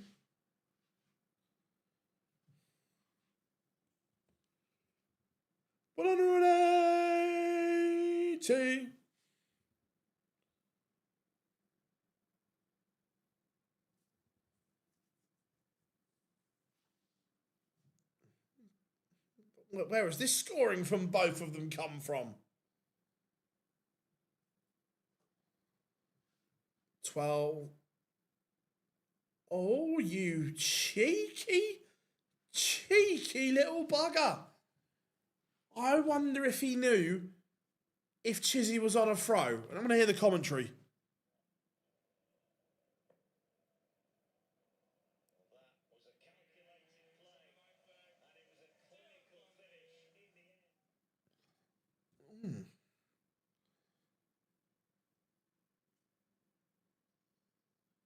That was a risk. But this is the leg. Dave Chisnell has the throw. Van Veen's, the last three legs, 15, 13, 12. That is what he's capable of. And it's a bit like yesterday. It was a slow start against Dimitri. It's on 180. 15, 12, 13.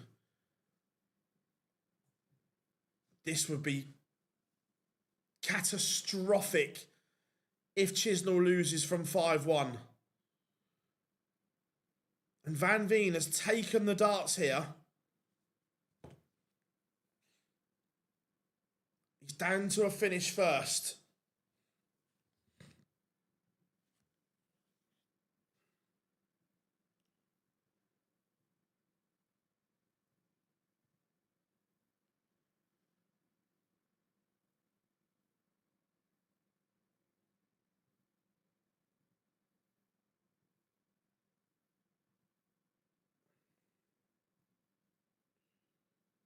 $68.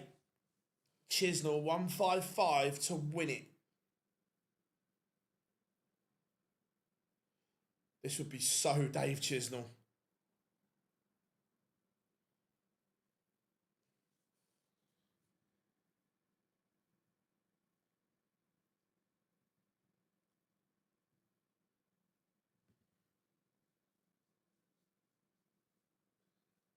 Massive Massive dart.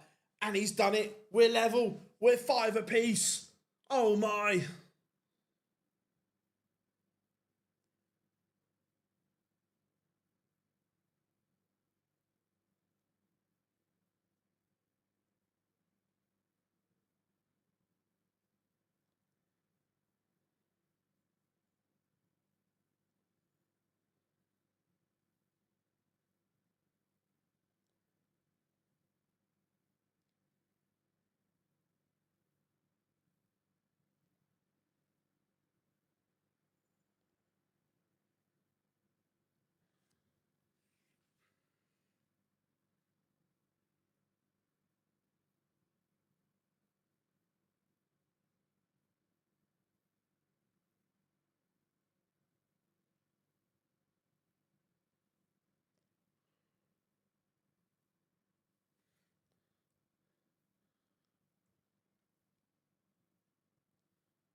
But Van Veen needs a couple of trebles here.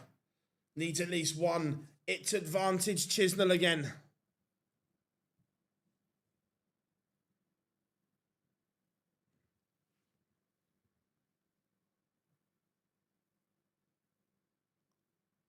It's advantage Chisnell.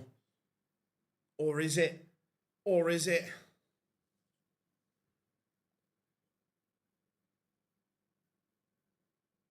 Needs something. That might be enough. It's only a might. Dave Chisnell can set this up. What he'd give for 2 trebles. What he'd give for another. It's brilliant from Chisnell.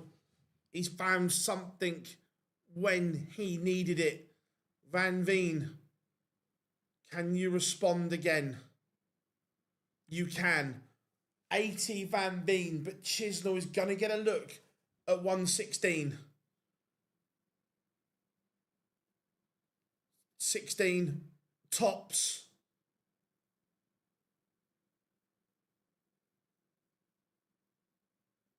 It's another match dart missed for Chisnell. Van Veen to complete the comeback. 80.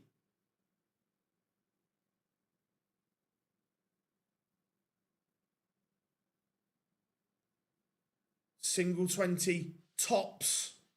And he's missed as well. They have both had and missed match darts now.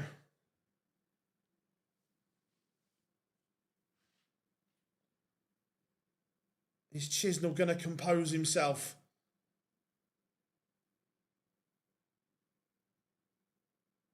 Dave Chisnell falls over the line. He was 5-1 up. Van Veen came back into it. But ultimately, the rascal of Dave Chisnell holds on in the end. What a game. It looked like it was nothing on it. But he held his nerve when it mattered. Dave Chisnell is our final quarter-finalist in a drama-filled game to end the session. You guys have all been absolutely sensational. What a game to end play on. Remember, if you haven't yet, make sure you smash that like and subscribe button for us. We massively appreciate all the support. And once you've done that, you can turn those notifications on because then you will know when we go live. The time will be 5 p.m. Someone will be crowned European champion. Join us here at Online Darts for all the action as it unfolds. I've been Phil Bars. We'll see you in 2 hours' time.